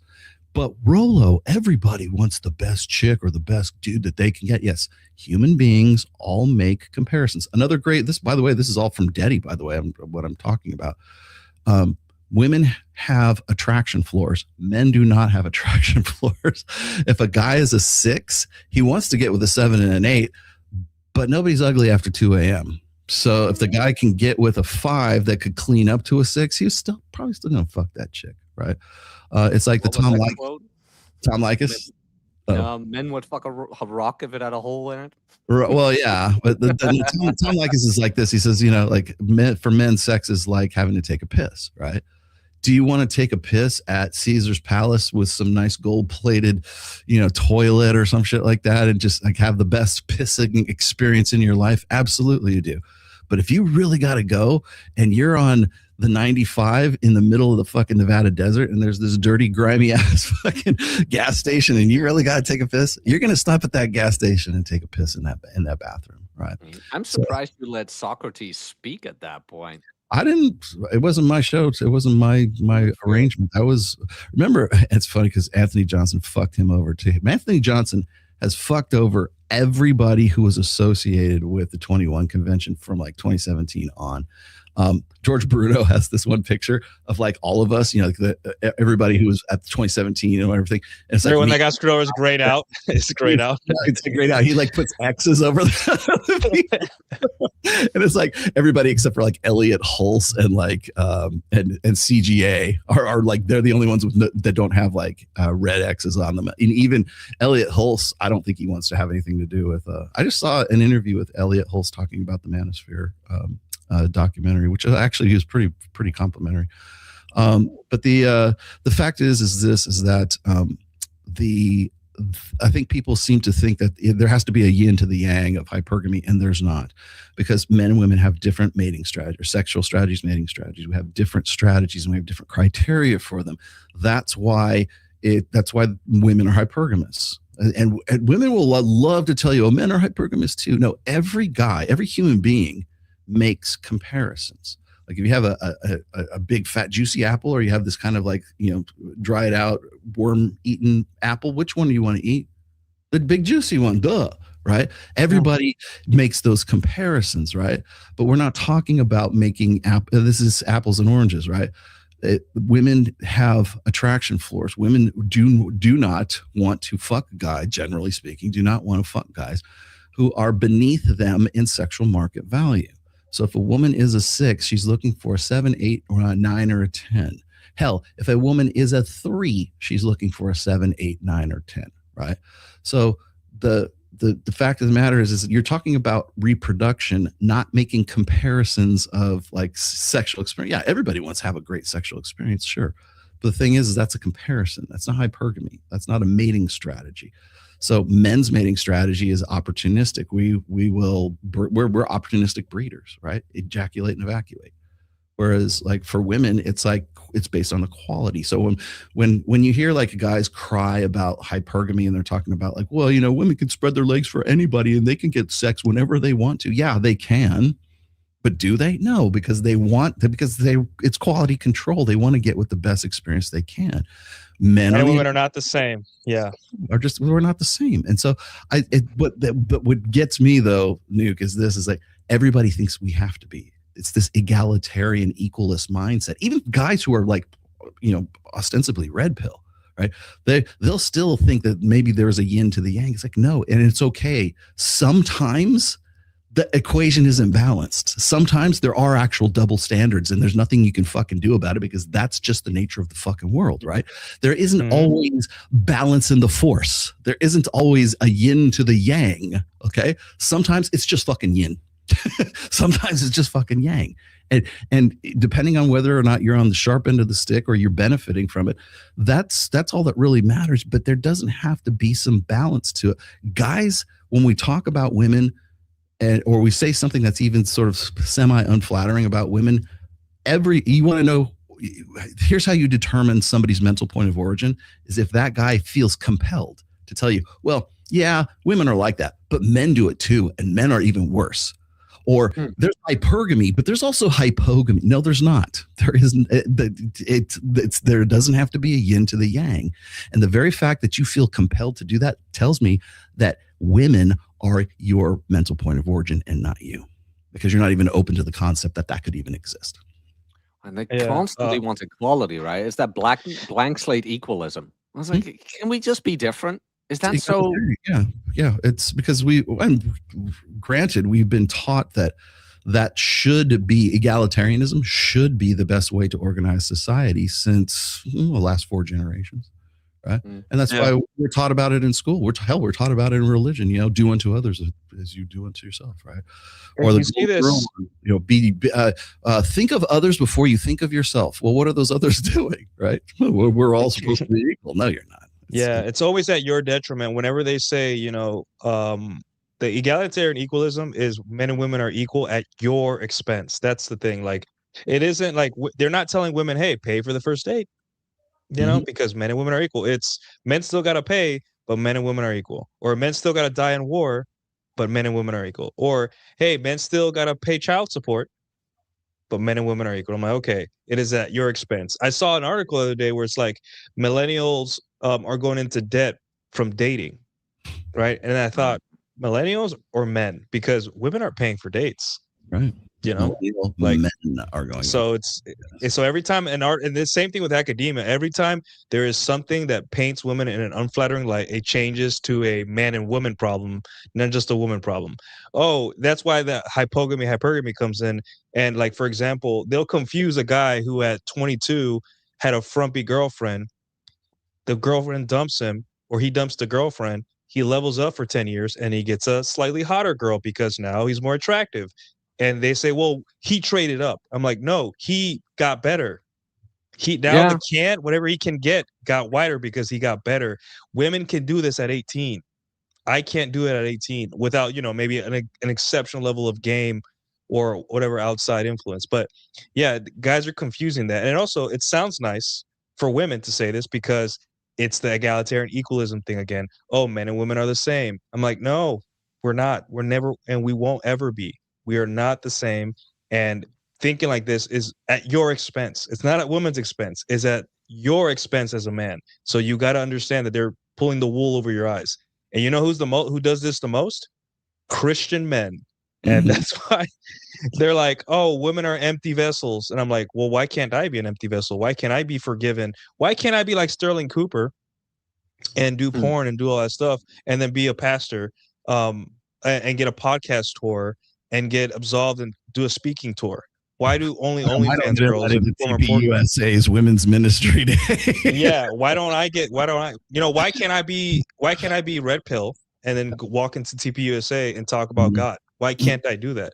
Right? All I did was tell men to be better, but I can't do that, right? Because we're not the same. Yeah. And they hate that. We're unflattering to women. Yeah. We're unflattering to women, where it's like, yeah, you know what? Women ain't sugar, spice, and everything nice, and maybe we should stop pandering to them and get them off the pedestal. And yeah, women have unflattering, natural behaviors to them, which is fine. They are neither good nor evil, but they most definitely are, and denying them will only make things worse. Oh, you're a heretic. It's like, and this is why we can't have nice things. And it's more fun to date women when you know that they ain't shit. It's just when you depedestalize women and take them off the purity pedestal, you finally get to see them for what they are. That's when you can fucking enjoy yourself too, man. Yes, I wrote for the love of God. I wrote this really quick. It was just I don't know why I did this, because I know people are just going to give me grief. But like right before I came on the show this morning, I wrote a really quick article on X, and just basically saying, hey, look, my 30th anniversary is coming up on Monday, right, on the 20th, and yeah, well, thank you. But I'll tell you the thing is like everybody expects you to give some say. How do I do it, Rolo? What's your secret for success? It's like, well, you're not going to like what I have to say because there's like women and men are not going to like what I have to say, because men are going to think that, oh, well, Rolo, things were so easy when you were in 1996. Things were easier for you. And like, no, actually they weren't. I didn't have fucking Tinder. I didn't have Hinge. I didn't have the internet. I didn't have Instagram. Everything was analog, motherfucker. You had to learn to play guitar. You had to put. We ate rocks, and we were thankful for those rocks. We went to school. It was uphill both ways. Both ways. Carry your drum set to the bar, damn it. In the snow, yes. No, but the thing is like, I think what happens is that there's sort of this misunderstanding. I mean, we could keep talking about this gender gap or this gender divide between men and women and everything. And I think it's really just about fucking expectations is what it is. Like women expect these guys to be, they expect a turnkey relation. Men too, by the way, but like women want this turnkey relationship. They want to have the guy step in. He's already made, he's already makes money. He's like, Rich Cooper says, women don't care about men's struggles. They want to wait at the finish line and fuck the winners. Those are the chicks. They want the winners to just drive by and pick them up and, oh, you're a winner. Okay, let's fuck. But they don't really. The more common scenario is guys are fucking unproven commodities. I'm not saying you're losers. A lot of you are, but you don't have to be a loser for the rest of your life. Fuck, please call me a loser, because I love it when people do that, because that all that does is make me want to fucking prove you wrong and kick your ass, right?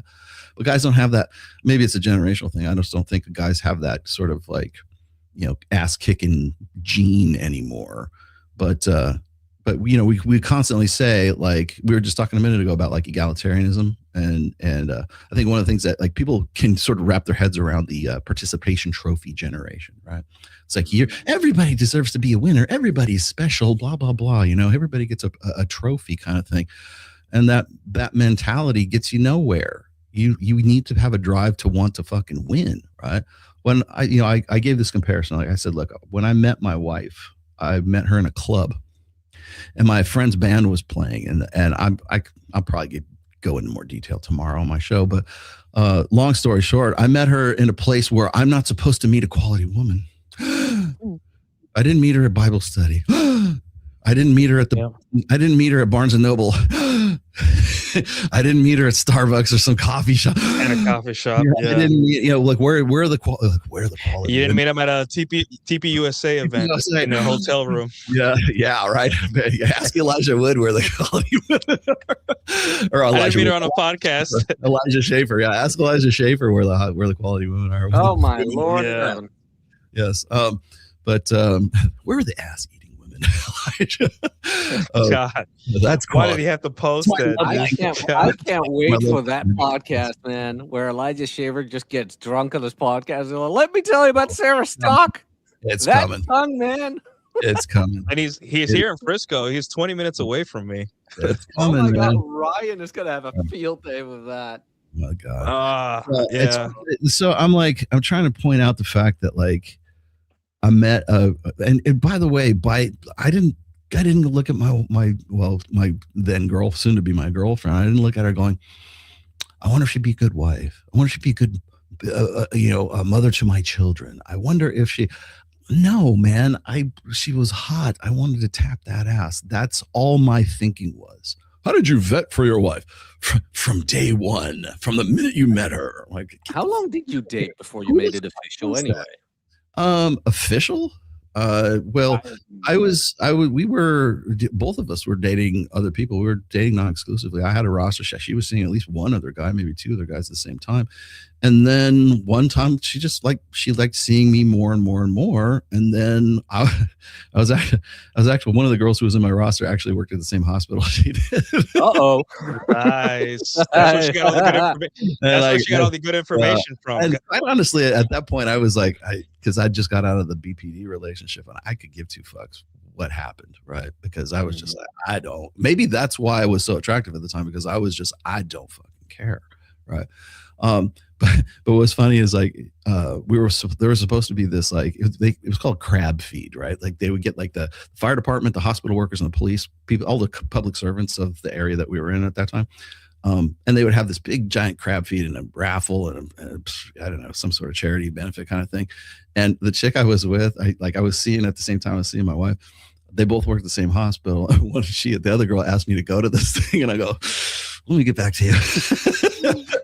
and then my now wife asked me if I would go to it, and at that point I was glad, because she at that point she said to me, like we were just done fucking, and she goes, I don't like the idea of you having sex with other other people, with other women. I want to be exclusive. Like she asked me to be her boyfriend. That's how it happens. I mean, I've said it before. Never say I love you first. It was the hottest. Say it again. One I was with, and the funnest one. I was already down, and I'm like, yeah, okay, I think I'm good. I said it once, and I will say it again. Your best wife is your greatest friends with benefits. Mm-hmm.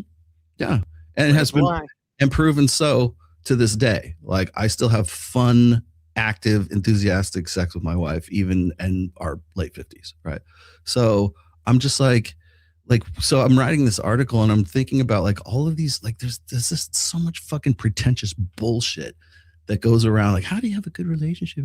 How are we gonna get the sexes back to you? How are we gonna like solve the gender divide? I said, you're not. People are gonna do it individually, and you know what they're gonna the best way they can do it is just drop these stupid fucking pretentious expectations and entitlements. Meet people where they're at, and you don't fucking just. It's like I was saying, you know, like women want a turnkey relationship. They want to be able to just walk in, and the guy is who they want him to be, right? And it's like, and guys to a lesser extent, I think, do too. But the thing is that it's like it never works that way. A good relationship, a healthy relationship is based, as Royce has said in the past, is based on polarity, right? It's not your similarities. Are we compatible? Fuck that. Do you like fucking? Are you like, do you have like the same like basic interests? Are you like, do you know who she is as an individual? Does she respect and admire who you are as in your own identity? And is not going to try to like change you into what? Are you going to try to change yourself into what you think she expects you to become? Because if that's the case, don't get married. That will doom you. And that will doom your kids too. Fuck that. I gotta ask, did they know about each other? Later on, they did. Later on, it was kind of cool though, because like I told the other girl's name was Teresa, and I said, Teresa, sorry, I'm gonna go hang out with this other girl and everything. And she already asked me to go to this. Like she didn't, but I knew I was going to go with her anyways. I just didn't want there to be any like weirdness or like friction or anything like that. And so I just told her, and she was like cool with it. In fact, she says, yeah, she's pretty hot. So okay. But it was no big deal after that. But like I was seeing probably like my now wife was one of like 3 chicks that I was seeing at that time. And I didn't do it because I was trying to like spin plates or be a prick. I just wanted to have options. That's all. Because I was done with the bullshit. Because we got to remember, I just come out of like 3.5, 4 years with this BPD like nightmare. I'm like, I'm doing everything fucking different. It was like, when George Costanza, he like does everything different. So he has hand in that one episode where he's like, what if I act like George Costanza, but if I do the opposite, then I'll be all the opposite things will happen, right? And he does that, and like chicks like love him and they want to fuck him and everything else. It's like, so what you do is you just do the opposite of what your instincts and your natural goes. And that's really kind of, I didn't do it on purpose, but that's kind of like where my head was at. And sure as shit, the moment you kind of like adopt that, then things happen. I think it's like I didn't have money at that time. I had like jack shit. I had a beat up pickup truck. I had a couple of guitars and my amps. So that was my liquid assets back then. And my wife is dating ER docs, radiologists and shit like that. But yet I'm the one she wants to fuck. Doesn't sound an awful lot like mate switching hypothesis. I don't know. Hypergamy. It looks like hypergamy has two sides, guys. It's dualistic. Lay down the good dick and have potential for success. That's all you need. Seriously, guys, lay down good dick, be in good shape, have a fucking personality, dress somewhat well, semi well, and do not discourage women from flirting with you. Don't go out and flirt with women, but don't discourage them from flirting with you. The waitress flirting with you is attractive. You flirting with the waitress is unattractive. Well, like again, my now wife, but back then she was like, she knew I was seeing other people. I don't like the idea of you having sex with other people. I want to be exclusive. Mm-hmm. Yeah, no, but that's how that works. You want to get to the point. I'll go with you. Yeah, like you want to get to the point where they want to be exclusive with you. It's just more natural. This whole garbage of like, no, the man needs to lock her down. Only will come across as codependency. That's a good seeking behavior. That's a good illustration of frame. Like I always tell guys, I say the frame you enter into a relationship is going to set the theme for that relationship for the rest of it, right? So, they always, and this is true. I mean, they've done several studies on this about how like men are usually the first to say "I love you" in the beginning of a relationship, right? Because and why would that be? Well, because most guys are 80%ers. Like they're in a sexual scarcity, not abundance, in a state of sexual deficit. So it makes sense. Well, it's just pragmatism. It makes sense to say, hey, I love you. And you want to lock it down as quick as you can. Women, on the other hand, have more sexual, and even if they don't, they still have perceptually, they think that they do, that they're more sexually selective and they have more, and especially now in 2026, when you got Instagram and people are sliding into their DMs all the time, that certainly gives them the perception that they have more selectivity than maybe they actually do, but doesn't matter because you still have to deal with that. And then guys are like, unless you have the sports fucking gene, you're not going to, you're going to be in that 80%ers. And it behooves you to try to lock things down as quick as possible and put all your eggs in one basket and then create this identity and this belief set and this religion all revolves around your sexual deficit, your sexual, your lack of ability to get sexual opportunities. And so now God has to be on your side. And I just wrote about this. Everything else has to be on your side, because if it's not, then because what people do is they wrap their blue pill beta sort of identity into their religious / social beliefs, like moral fags, right? That they suddenly become moral fags as a result of that. And then you tell them women don't care. Women don't care. Even the most religious woman on earth does not care about your morals. She cares that you're hot. That's it. That's all it boils down to is he hot? Is he fun? Do I like fucking him? Hell, we've had chicks on Access Vegas. Literally, we've had girls on Access Vegas tell me stories about how they had a relationship with literally a homeless guy, but they kept him like a pet in the apartment. Right? because he had like a 12-inch dick. You know? Pet maxing. Hobosexual. That's what it was. Yeah. Oh, Rolo, if I How find about myself single tomorrow, I know what I'm going to do. I'll be in Vegas, all right, but I'm going to play this game a whole lot differently. You just gotta go outside of Rolo's studio and just paint your face dark, and just give me be a like couple- spare change. Just let me drum every now and then there, and I'll be fine. Speaking of drummers, Someone's gotta make content of that, please. the guy who taught me that word hobosexual was Jake Cope, my drummer. Oh yeah, because he's been in that situation before. Yeah, so. real quick. I was looking up photos of Tommy Lee, and I'm sorry, man, but if you had you admired him as a drummer in the '80s, and you had posters of him on your wall, you had a hard time explaining to your parents you were straight. Yeah, he's a good looking dude. Yeah. I mean, what's funny is like Tommy Lee used to be like in high school, he used to be part of the drum line in high school. And that's why he's a badass drummer, because he learned all of his fundamentals by, when he was in like a sophomore in high school. Right. And then he took that and he brought that into the band. That's why Mick Mars is really the heart of that band. He doesn't do it anymore, does he? No, he doesn't, and he has nothing good to say about the guys. Now, he was always older. I think he was like 10 years older than anybody else in that band, right? Yeah. And he's negative about them. I thought he just quit because of his condition. Yeah, his condition, obviously. I mean, but you got to remember, he'd been dealing with that condition like pretty much the entire of the band.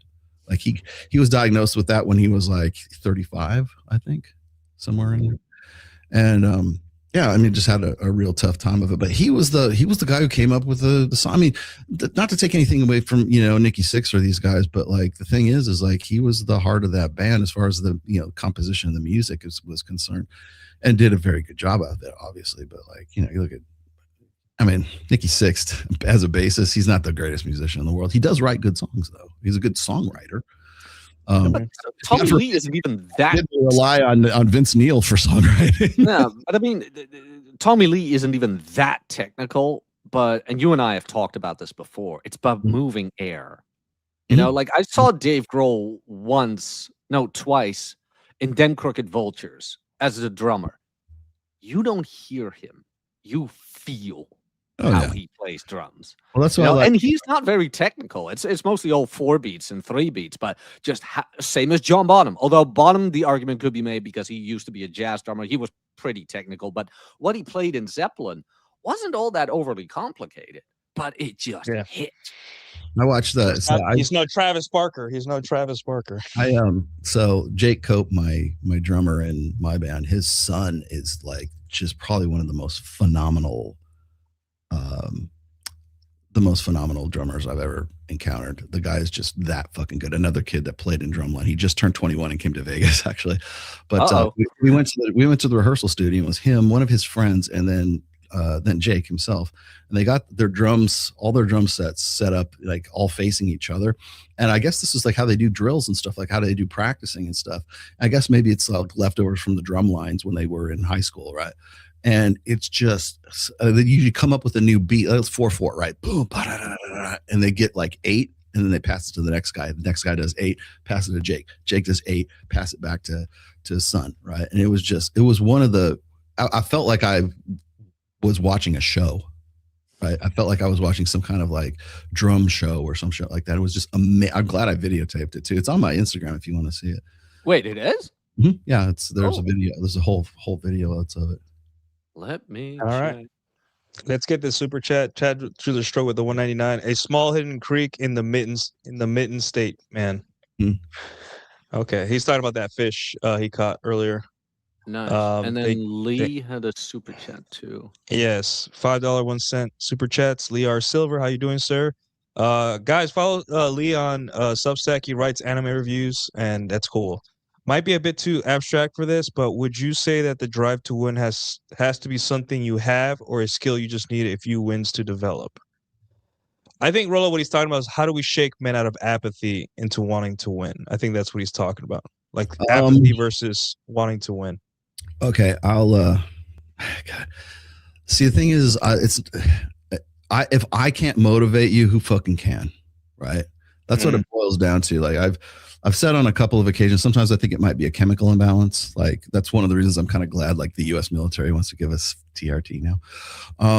But I think that's number one is I think guys would need to get blood work done, find out what your T levels are. That's like I've said this before. I said I think a lot of like black pill doomers and all these despondent, sort of incel kids, you put them on TRT for 10 weeks and their entire outlook on life will change. That's number one. Okay, that's the chemical easy way to do it. I think it's not about drive so much as it is about getting rid. Well, first of all, you got to get rid of your sedations. So if you are addicted to porn, if you're addicted to opioids, if you're addicted to smoking too much weed, you can immersive video games. It could I talk about this in my book in Reignite about sedations and how to get out of sedations. One of the best books I think on this subject, oddly enough, is Atomic Habits by is it James Clear, I think. Really good book, but nothing is going to get you out of those doldrums unless you're willing to get up and take action, and that's really what it kind of boils down to. And I think it's initially having somebody to kick you in the ass to get you out. Most people don't make changes unless there's a gun to their head. Nobody makes changes in their lives unless their lives are threatened by not changing. The doctor says either you lose weight or you die. Choose one. Death ground strategy. Burn the boats behind you. Right. You have to go. Mm-hmm. Have to go or you die. Right. I think that's sort of something that needs to be developed. The other thing is like action begets more action. Right. Always default to game. Right. Action begets more action, meaning that once you start doing things, you get addicted to doing those things. I've got guys in my group right now who have never gone to a club, have never gone and put themselves. I got this one guy who has gone to 2 speed dating events right now. And he says they're schmaltzy. The girls aren't all that good looking. He's all, but I got out and I did something. And then he hung out. He made friends, like guy friends. He made friends at the event, and now he and his new guy friends are going out and hanging out and doing stuff and going to clubs and everything else. He goes, and I can't imagine not going and doing this on a Friday or Saturday night because it's fun. It's entertainment to me. It's something. It's different than playing, League of Legends or whatever the fuck it is on a Friday night, right? And it's there better. There is no replacement for real friends. There is none. It's the thing is once you put yourself out there, you'll find that there's a cascade effect. Meaning that once you start doing stuff, it will lead to opportunities to do more stuff. And then, suddenly I'm in Las Vegas at a Reignite thing with Rolo and the rest of these guys. I'm having the time of my fucking lives. And I never knew chicks this hot existed on planet Earth before, right? Or I'm going to Miami, or I'm going to LA, or I'm going to New York. I'm going, like, you'll get out of whatever city you're in because I want more action. I want to see what it's like over here, right? I've got a guy that lives in Seattle who is just dying to come to Vegas because he says, like, the opportunities here for what I want to do just don't exist. Like, speaking of mystery, this is one people really got pissed off at this, but one of the things Mystery said was like, women are more important than money. And people go, what the fuck are you talking about? I can't believe you're the rational man. Blah, blah, blah. I go, listen to what he's saying though. It's like, you have these guys who will tell me, Rolo, I can't leave Paducah, Kentucky because I have a great job here. How do I find the perfect quality woman? Like, I have some like magic, ability to where the hoes are. You got to go to the hoes. Yeah, seriously. Make sure you get some bloody girlfriends or girlfriends, and then have them show you where the fun is. Right? I don't know where you go to find, but I do know this: fish where the fish are. And you know where the fish are? They're in Vegas. They're in LA. They're in Miami. They might be in Dallas. They might be in New York. They might be they're in Nashville. Go where the girls are. How important is it to you?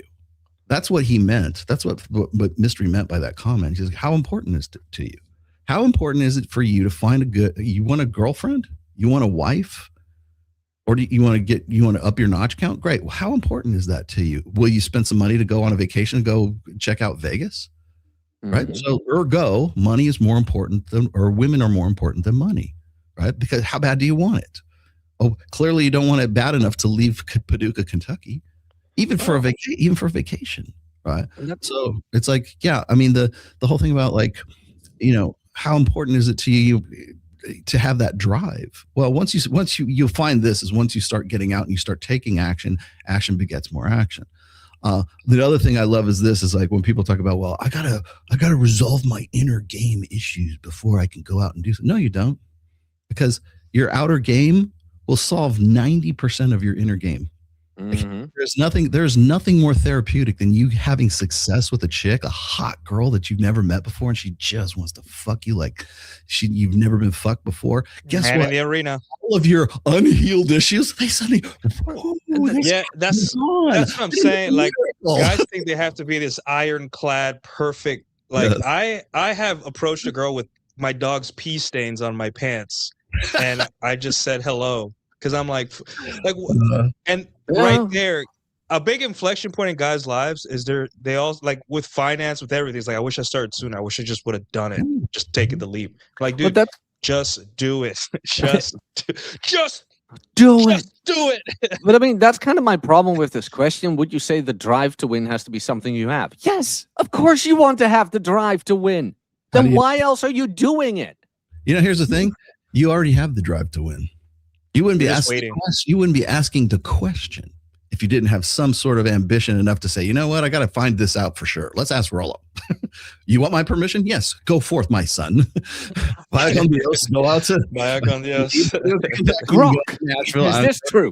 But yeah, go somewhere. Here's the thing: is like I think what. Now I talk shit about Gen Z, but I'm gonna be nice to him because there are some, like Kyle, my producer, is Gen Z, and he's actually got his shit together. But here's the thing: is I think people underestimate the ambition and the drive and the competitiveness of men who would otherwise be like dropouts. Like, how come these guys aren't in working right now and they're not in educate where they need like neither in education or whatever the fuck it is. Education, entertainment, whatever, or training. But the thing is this is like, if you go and you listen to guys play Call of Duty, well, they're like, well, they got the headphones on, you listen to these, they're fucking hyper competitive. Men are in general are very, very competitive. It's just, what is it easier to be competitive at? I'm going to be the best fucking, like Destiny. Call of Duty. Destiny of all people. That guy he's a fucking human worm, right? But the dude came up by playing fucking StarCraft because he was competitive. And he gets laid like a warlord. You know his name. Then suddenly you have a Destiny, right? Destiny is like the poster boy for that generation. But you know what? He was competitive enough to be an ass-kicking player. And I'm giving him flowers because I think he's an asshole. But the thing is that he did go and do something because he had ambition or he had some sort of competitive drive. He wanted to fucking win. Look at Elon Musk and Asmongold. They got into a fight over who was better, or like, was it League of Legends? Yeah, Diablo. Like Asmongold accused Elon of using players that weren't him to get his rank at Diablo, and Asmongold called him out. That was 3 days of them talking shit to each other. Do you understand that Elon launches rockets into outer space and he's arguing with, and I love Asmon. I watch his stuff all the time. Do you see though how men are? Like, you take two men from different walks of life and they will beat each other up constantly over who's better at something. And that's your drive, right? That is that fire in your heart. It's there genetically, or else you would be dead. You wouldn't get up in the morning. You wouldn't even go to work because I think a lot of guys are just waiting for clarity or waiting for some kind of sign. There is no sign. There will never be a sign. The sign is that you're dying and it's too late. There will never be a sign. The sign is you see a nice big pair of veiny tits and you get that anxiety of being like, life because of it. Yes. Yeah. That's how that goes. Line me up. Yeah. And I think a lot of guys too, they're just scared of their own. I can do it again. This time I'll just do it better. Yeah, you should want more for yourself than just what you have. That's all it is. Yes, that drive, I can fix her. Yeah, you're my project. Yeah. Michael FJ with the $9.99. Yeah, Michael with the $9.99. What's the game when you're still building yourself? I've been working out almost a year, getting initial compliments, but I'm no stud yet. I'm a pretty social guy, but I get in my head. Keep That's going until you're not in that, your head. yeah, that listen, being social is the gym too. It is like you have the gym for your physical workouts. Being social is your like your brain workout, like your ability to talk to people. That's a skill that builds over time. And you're developing that too. Give it the same attention that you give the gym. Maybe there at first you're so fat that you need to focus 100% on the gym because you're dying. Your body is fat. You're basically dying. But once that you get that like down pat, you got that routine where you know when you're going to the gym and it's a non-negotiable, then start going out, start doing No, things that you like, start being social because that's You just know, as no, but important. also, wait, there's something he's missing. Like, what's the game? The game never ends. Like, what's the name? I He's asking like, what should he do though? Like, what's yeah, the no, next? but that's what I mean. Where it's like the game keeps doing what you're doing. Like I moved countries. You know, I needed to start up completely. You know, there's a language barrier, everything. There's a cultural barrier that you just keep going. You just Yeah, keep but going. you live at the beach though, so I do. For only $400 a month. And it's lovely. Every morning, sunrise and sunset. I need to expatriate.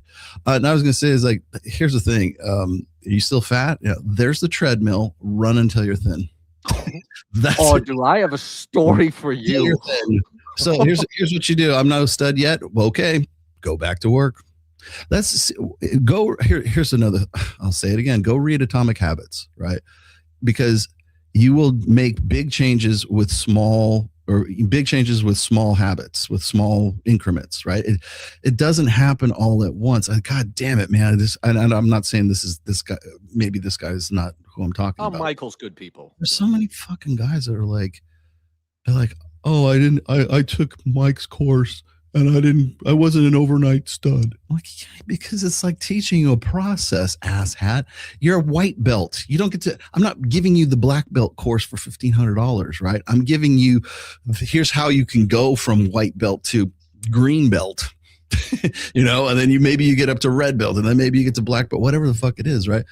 It's a process, man. And that's where everybody thinks like, well, if it's not a panacea, right? If it's not a cure-all immediately, then I don't want to do it. Well, then you're fucked. Just go back to playing League of Legends, man. But the thing is like, you're not studying yet. That's the good news, man. At least you're making progress. You're acknowledging the progress, right? I'm a pretty social guy, but I get in my head. Then get out of your fucking head, man. Go out and do stuff. It has never been easier to get out of your fucking head than it is today, man. Like go find something like, how I get out of my head? I go play music with my band. That's what I do. You know why? Because we don't talk about red pill, fuck whatever. We do. I don't have to think about anything. Music. It's all about music. That is kind of, I don't know why, and it's no disrespect, but that's kind of why I always divulge into music when talking with you, where it's like, yeah, no, I've read the books. I know your opinion on it, but what's that thing behind you? Is that a flying V? Right. Yeah. Yeah, because red pill becomes a sedation. Looking at that thing the whole time. Not that one. The other one. Self-improvement becomes a sedation for some men. Like they're like, oh, I got to chase this next PR before I can be happy, or I can chase. I got to do this. I got to do that. I'm like, listen, you'll talk to a lot of guys. The most amount of girls they got when they were broke, not even muscular. Ooh, nice. That's real blood, by the way, guys. Yes. Real. Yeah. Is that a Slayer edition or something? Is it Hanneman's signature? No. No, it's not. It's funny you should say that though. No, it's got sorry, that's a Kramer Vanguard is what that is. It's it is the Gary Holt edition. Good call. And I guess Gary Holt isn't Slayer, so technically yes. No, it was like, do you remember the which one is that? I can't remember which one it was. I think they did an entire tour. Like at the end, they play Raining Blood, and they had fucking pig's blood coming on the stage. Yeah. Okay, metal, man. Rain it down. I know that's why it's the last song because it like fucks everything up. Oh, but can you imagine that drum kit though? It's like, oh, the cleaning you have to do. Oh, they have people for that. Yeah, luckily they have. Help will do it. Oh, terrible. Throw that away and use another one tomorrow night. Get out of your head. Okay, here's what you do. You know how you get out of your head? You go, like, as I said before, if you think, okay, first of all, you don't have inner issues to begin with. And even if you did have inner issues, they should in no way hinder you from going out, taking action and going do. So you want to get out of your head, go out and fucking meet hot chicks. That's how you get out. Well, I can't do that. I got to fix my inner game. No, you don't. Your outer game will fix 90-ish% of your inner game. I'm not saying inner game is not, or you need to like deal with, I don't know, childhood trauma or something like that. But you know what? Don't bring that out to the fucking clubs. Go out and do it. Like nothing will make you feel better. Nothing will cure your fucking inner issues like just hooking up with the hot. Like it worked. Rolo's shit worked. Mike's shit worked. Nuke's shit worked. All this stuff worked. Awesome. Fuck. This is great. Holy crap. And you got some hot chick and she's calling you. She wants to be with the dude. That is gonna suddenly all that stuff just fucking floats out of your head, man. Now you're out of your head. You know, go out and do things. We're men, well, certainly men, but like human beings learn by doing. To go out and do, man. Well, and don't let you not being a stud yet prevent you from doing it. Like I said, Owen Cook looks like a fat balding ginger, and he's having the best time of his life. He looks like a ginger Santa Claus. And he's having the time of his life. He looks like a Funko Pop millennial. That's what he looks like, a Funko Pop millennial. I never in my life, I was like, what the fuck is it about this guy? Right. And I didn't want to believe him. Like, there's no way a dude that looks like this gets any kind of tail. Right. Dude, I've seen him with Mike and Tristan at Resort World in field. And I've seen it live. I've seen this shit happen. And I'm like, what did he just do? I could not believe it, guys. I'm gonna let Miguel go here because I gotta get out of here pretty soon. Okay, see you soon, Rolo. All right, guys. Miguel's gonna be. Oh, by the way, Miguel's gonna be on my show tomorrow at about 2:00 Pacific time. Got it. Good. Yeah. Great. I'll see you guys later. We got it. All right. We got it. All right, Rolo. Thanks. There we go. Right at the end, he shows up. Hombre. Hey, ¿qué pasa? ¿Qué pasa? Buenos días, señor. Buenas noches, buenas noches. ¿Cómo estás? Muy malo. Muy malo. Oh no. What happened? What happened? Con mucho calentura. Now you're sick? Yeah, I'm running like a fever right now. It's oh, no. I thought it was just the Vegas heat or something. Oh, that too, but it's sucks. It sucks being in the Vegas heat and having a fever. That fucking sucks. Oh yeah. I do want to go too soon, by the way. I don't know how much we can get into still. Okay. And no, that's not because you showed up. I'm actually very happy to see you, but we were running at the end here. Yeah.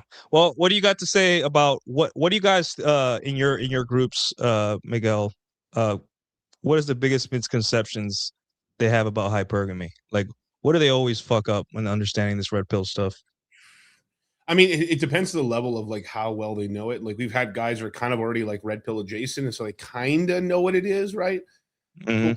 But like it hits like when they really understand it, it fucking fucks them up a little bit, you know, where it's like it's sort of like they go through a little bit of red pill anger in a way, but not fully like a crash out, but more of like, oh, wow, dude, what the fuck, man? Like it's almost like disgusted, really. Like can't believe. I mean, I've gone through it myself a couple times where like sometimes I just see something on the internet that's so fucking terrible that I'm like, God damn, women ain't shit, bro. Hippity hoppity. Yeah, dude. Women have property. Hippity hoppity. It's the whole thing of like they don't let go of one dick until they have another dick in their hand. You know, like when they're going from tree, you know, that's the baton passing. Yeah, baton passing. It is kind of crazy, you know. I think most guys get like held up a little bit, like they shit on men for like, oh, when we scan men's brains, the part of the brain that sees women lights up first, right? But that's only like the first part. Eventually, we do see people for people and everything like that. There's like this big misconception. I mean, there are some guys out here that are only like that truly are only out here like trying to fuck women for their bodies, of course, right? I mean, all guys are trying to fuck women. Well, there's a growing portion of not anymore, but yeah. Apparently, I just saw a stat here that says 51% of Gen Z is spending $0 a month on dates. And I'm like, they either got legendary level of game or they're just not doing anything. And Whatever that means, I don't know. They're finally taking a page out of my book. The date is you. I've said it before, and I will say it again. The date is you.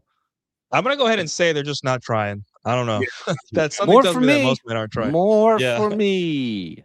More for me. Yeah, If but I I mean, were single. But this is just, again, this plays into today's topic because it's like if 51% of Gen Z are spending zero, and I'm gonna go ahead and say that 51% don't have a legendary game to just like point at a girl, talk to her, and then take her back to your place, right? I'm gonna go ahead and say, hey, they're not trying. It's just that men are not trying because they think it's over. Like, oh, yeah. I saw I went doom scrolling I go doom scrolling every night, and I see women cheating or women being terrible, and that that's one of the myths of hypergamy, that like only the top 20% get laid, or it's like you know that's all there is. It's like hypergamy, that's the red pill. I'm like, no, dude, there's other stuff. Like sometimes you just being the right guy at the right time, like if you are in a club or social scene or whatever and you're muscular and social, then you're going to be the top guy most likely, because most guys aren't social and they're not muscular. But no, guys bro. still think You're a gym cell, bro. The classic gym cell theory, bro. That that's a huge one, right? I think I had a stream with Rolo where I kind of like talked about this, about the looks maxers, how like the looks maxing community, which are which are like Zoomer black pillars and millennial black pillars, are now using like your gym coping or your gym cell, basically like you're basically like don't try with your muscles and shit. Like that's cope, bro. It's all about your face. Like you don't need your body and stuff. Yeah. You do. You most definitely do. My girl keeps grabbing my arm constantly. Trust me. You want to focus on it. Well, the thing is, like, guys, they're just looking for excuses not to try. I don't want to be that guy. I don't want to be the boomer, bootstrap guy, right? But they're just looking for excuses not to try, because it's like they haven't accepted their burden of performance. I'm like, yeah, dude, girls don't have to, girls just are, and men must become. It is what it is, man. You are not owed sex. We will not get universal basic women. Yeah, you're not owed. And hey, some of you guys, you really believe that, hey, if I'm a good guy, I will get sex. And I'm like, that does not, sorry, man. The most sex I ever got was when I decided to be somebody else's villain. Where it's like, yeah, you know what? Fuck this shit. I'm going to do whatever I want. And it was glorious. Yeah. So I miss my villain era. And there's entire economics incentive structure. Like there's a lot of streamers now that are saying it's all over in the West. And I mean, that's always funny to say, but like people, I see people all the time picking up chicks here in the States. But I'm wondering if some of these influencers, if it's in their economic interest to try to hustle people into like going passport, because that's, I mean, I don't know. I mean, there's just a lot there, or they're just tired of trying, or they've like, there's a lot of online influencers that they've essentially, looks like they just gotten addicted to call girls effectively, or prostitutes. Oof. And aren't trying anymore. There's a lot of that going on right now. Well, I say this, like, there is no, like, again, I think they're doing and a lot of guys are celebrating this. I'm like, there is no revenge fan. Like, these girls aren't going to learn their lesson because you don't date them. They just, they're very willing to share a guy like Miguel or Jack or me. I'm in a relationship, but they're like, women are designed to share men. They're okay with it. Obviously, don't throw it in their face, right? But like, there is no revenge. Like, these girls are not going to learn their lesson because you decided not to try. And guys got to understand that, like, you're playing the game whether you like it or not. So at least play it well. So do the best you can. Let me see what else I got. So we talked about straitjacket, semantics of only marrying up, unicorn myths, male hypergamy. Miguel, do you think men are hypergamous? I mean, there has to be some, of course. Yeah. I mean, I think it's just, okay, so there's this thing now where like, oh, men prefer hotter bitches. I'm like, yeah, but we can get a slump buster and just move on with their life. Like, we don't see a slump buster as like if a Chad messes with a slump buster, he just laughs it off the next day. His friends make fun of him and he moves on. Right. But if a girl does that, she's like, she has to take like 10 showers. She has to go to the police and say, hey, I think I got touched funny or whatever. Like, men and women are not the same. We're not men are not hypergamous. We Like just all she got to do is be hot and ready. Like we don't need all that money shit and all that stuff. It would be nice if she had a career so she doesn't bother us, but you know. Yeah, I mean, I think the big difference is like your friends will laugh, like, bro, I can't believe you fucked that, you know, that paper bag chick, bro. That's insane, dude. They're just laughing at you, and that's it. Versus the girls would put that in the girl's head, like, are you okay? What happened? Are you okay? Are you just okay? remember, women slept with destiny for clout. I know. That's all I'll say. Yeah, I know. They did. Sips tea. He sips his tea right after Jack said that. Remember the French women called the German officers. Remember that. Don't forget. Yeah. Don't forget. Yeah. Don't forget. Do not forget. Yeah. They went on and fucked all the U.S. officers right after. Yeah. Well, anyways, guys, hypergamy is here to stay. It is not something that women just decide to adopt. It is who they are, right? It is their, and hypergamy is good.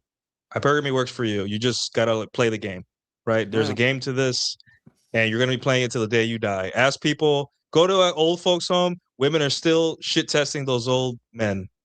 They're still shit testing until the day you die. Don't hate the player. Learn to play. And that's it. Yeah, and guess what? Maybe one day you'll enjoy playing the game. And man, is it fun once you enjoy. Like it is.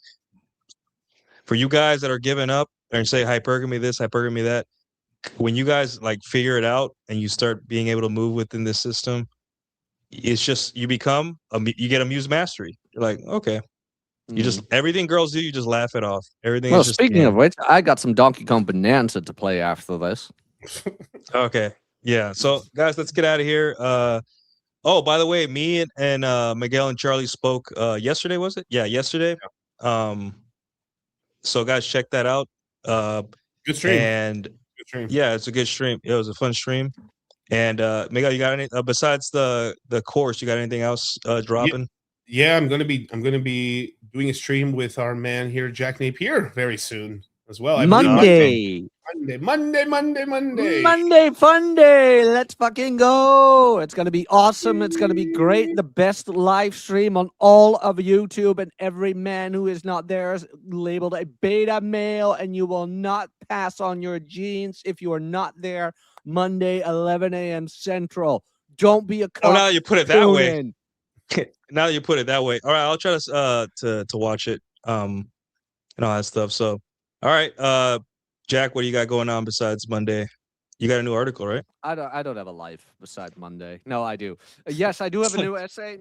I do have a new essay about promises do not make. God, what was it? Let me. So many essays. The last one was you don't want it enough, and then you got that one. Then you got that one. I did put my YouTube channel in the live chat. By the way, you can tune that. You can check that out. Monday streams. Sorry. Weekly streams every Monday, Thursday, and Friday night. Also, depending on if I host Rule Zero, you can find it there. And then never accept promises as payments on jacknapier.substack.com. Not only will you get new essays every week, I have a backlog of over 100 essays. New essays every week, 4 free audiobooks, including On Women, the audiobook. It's available on Substack right now.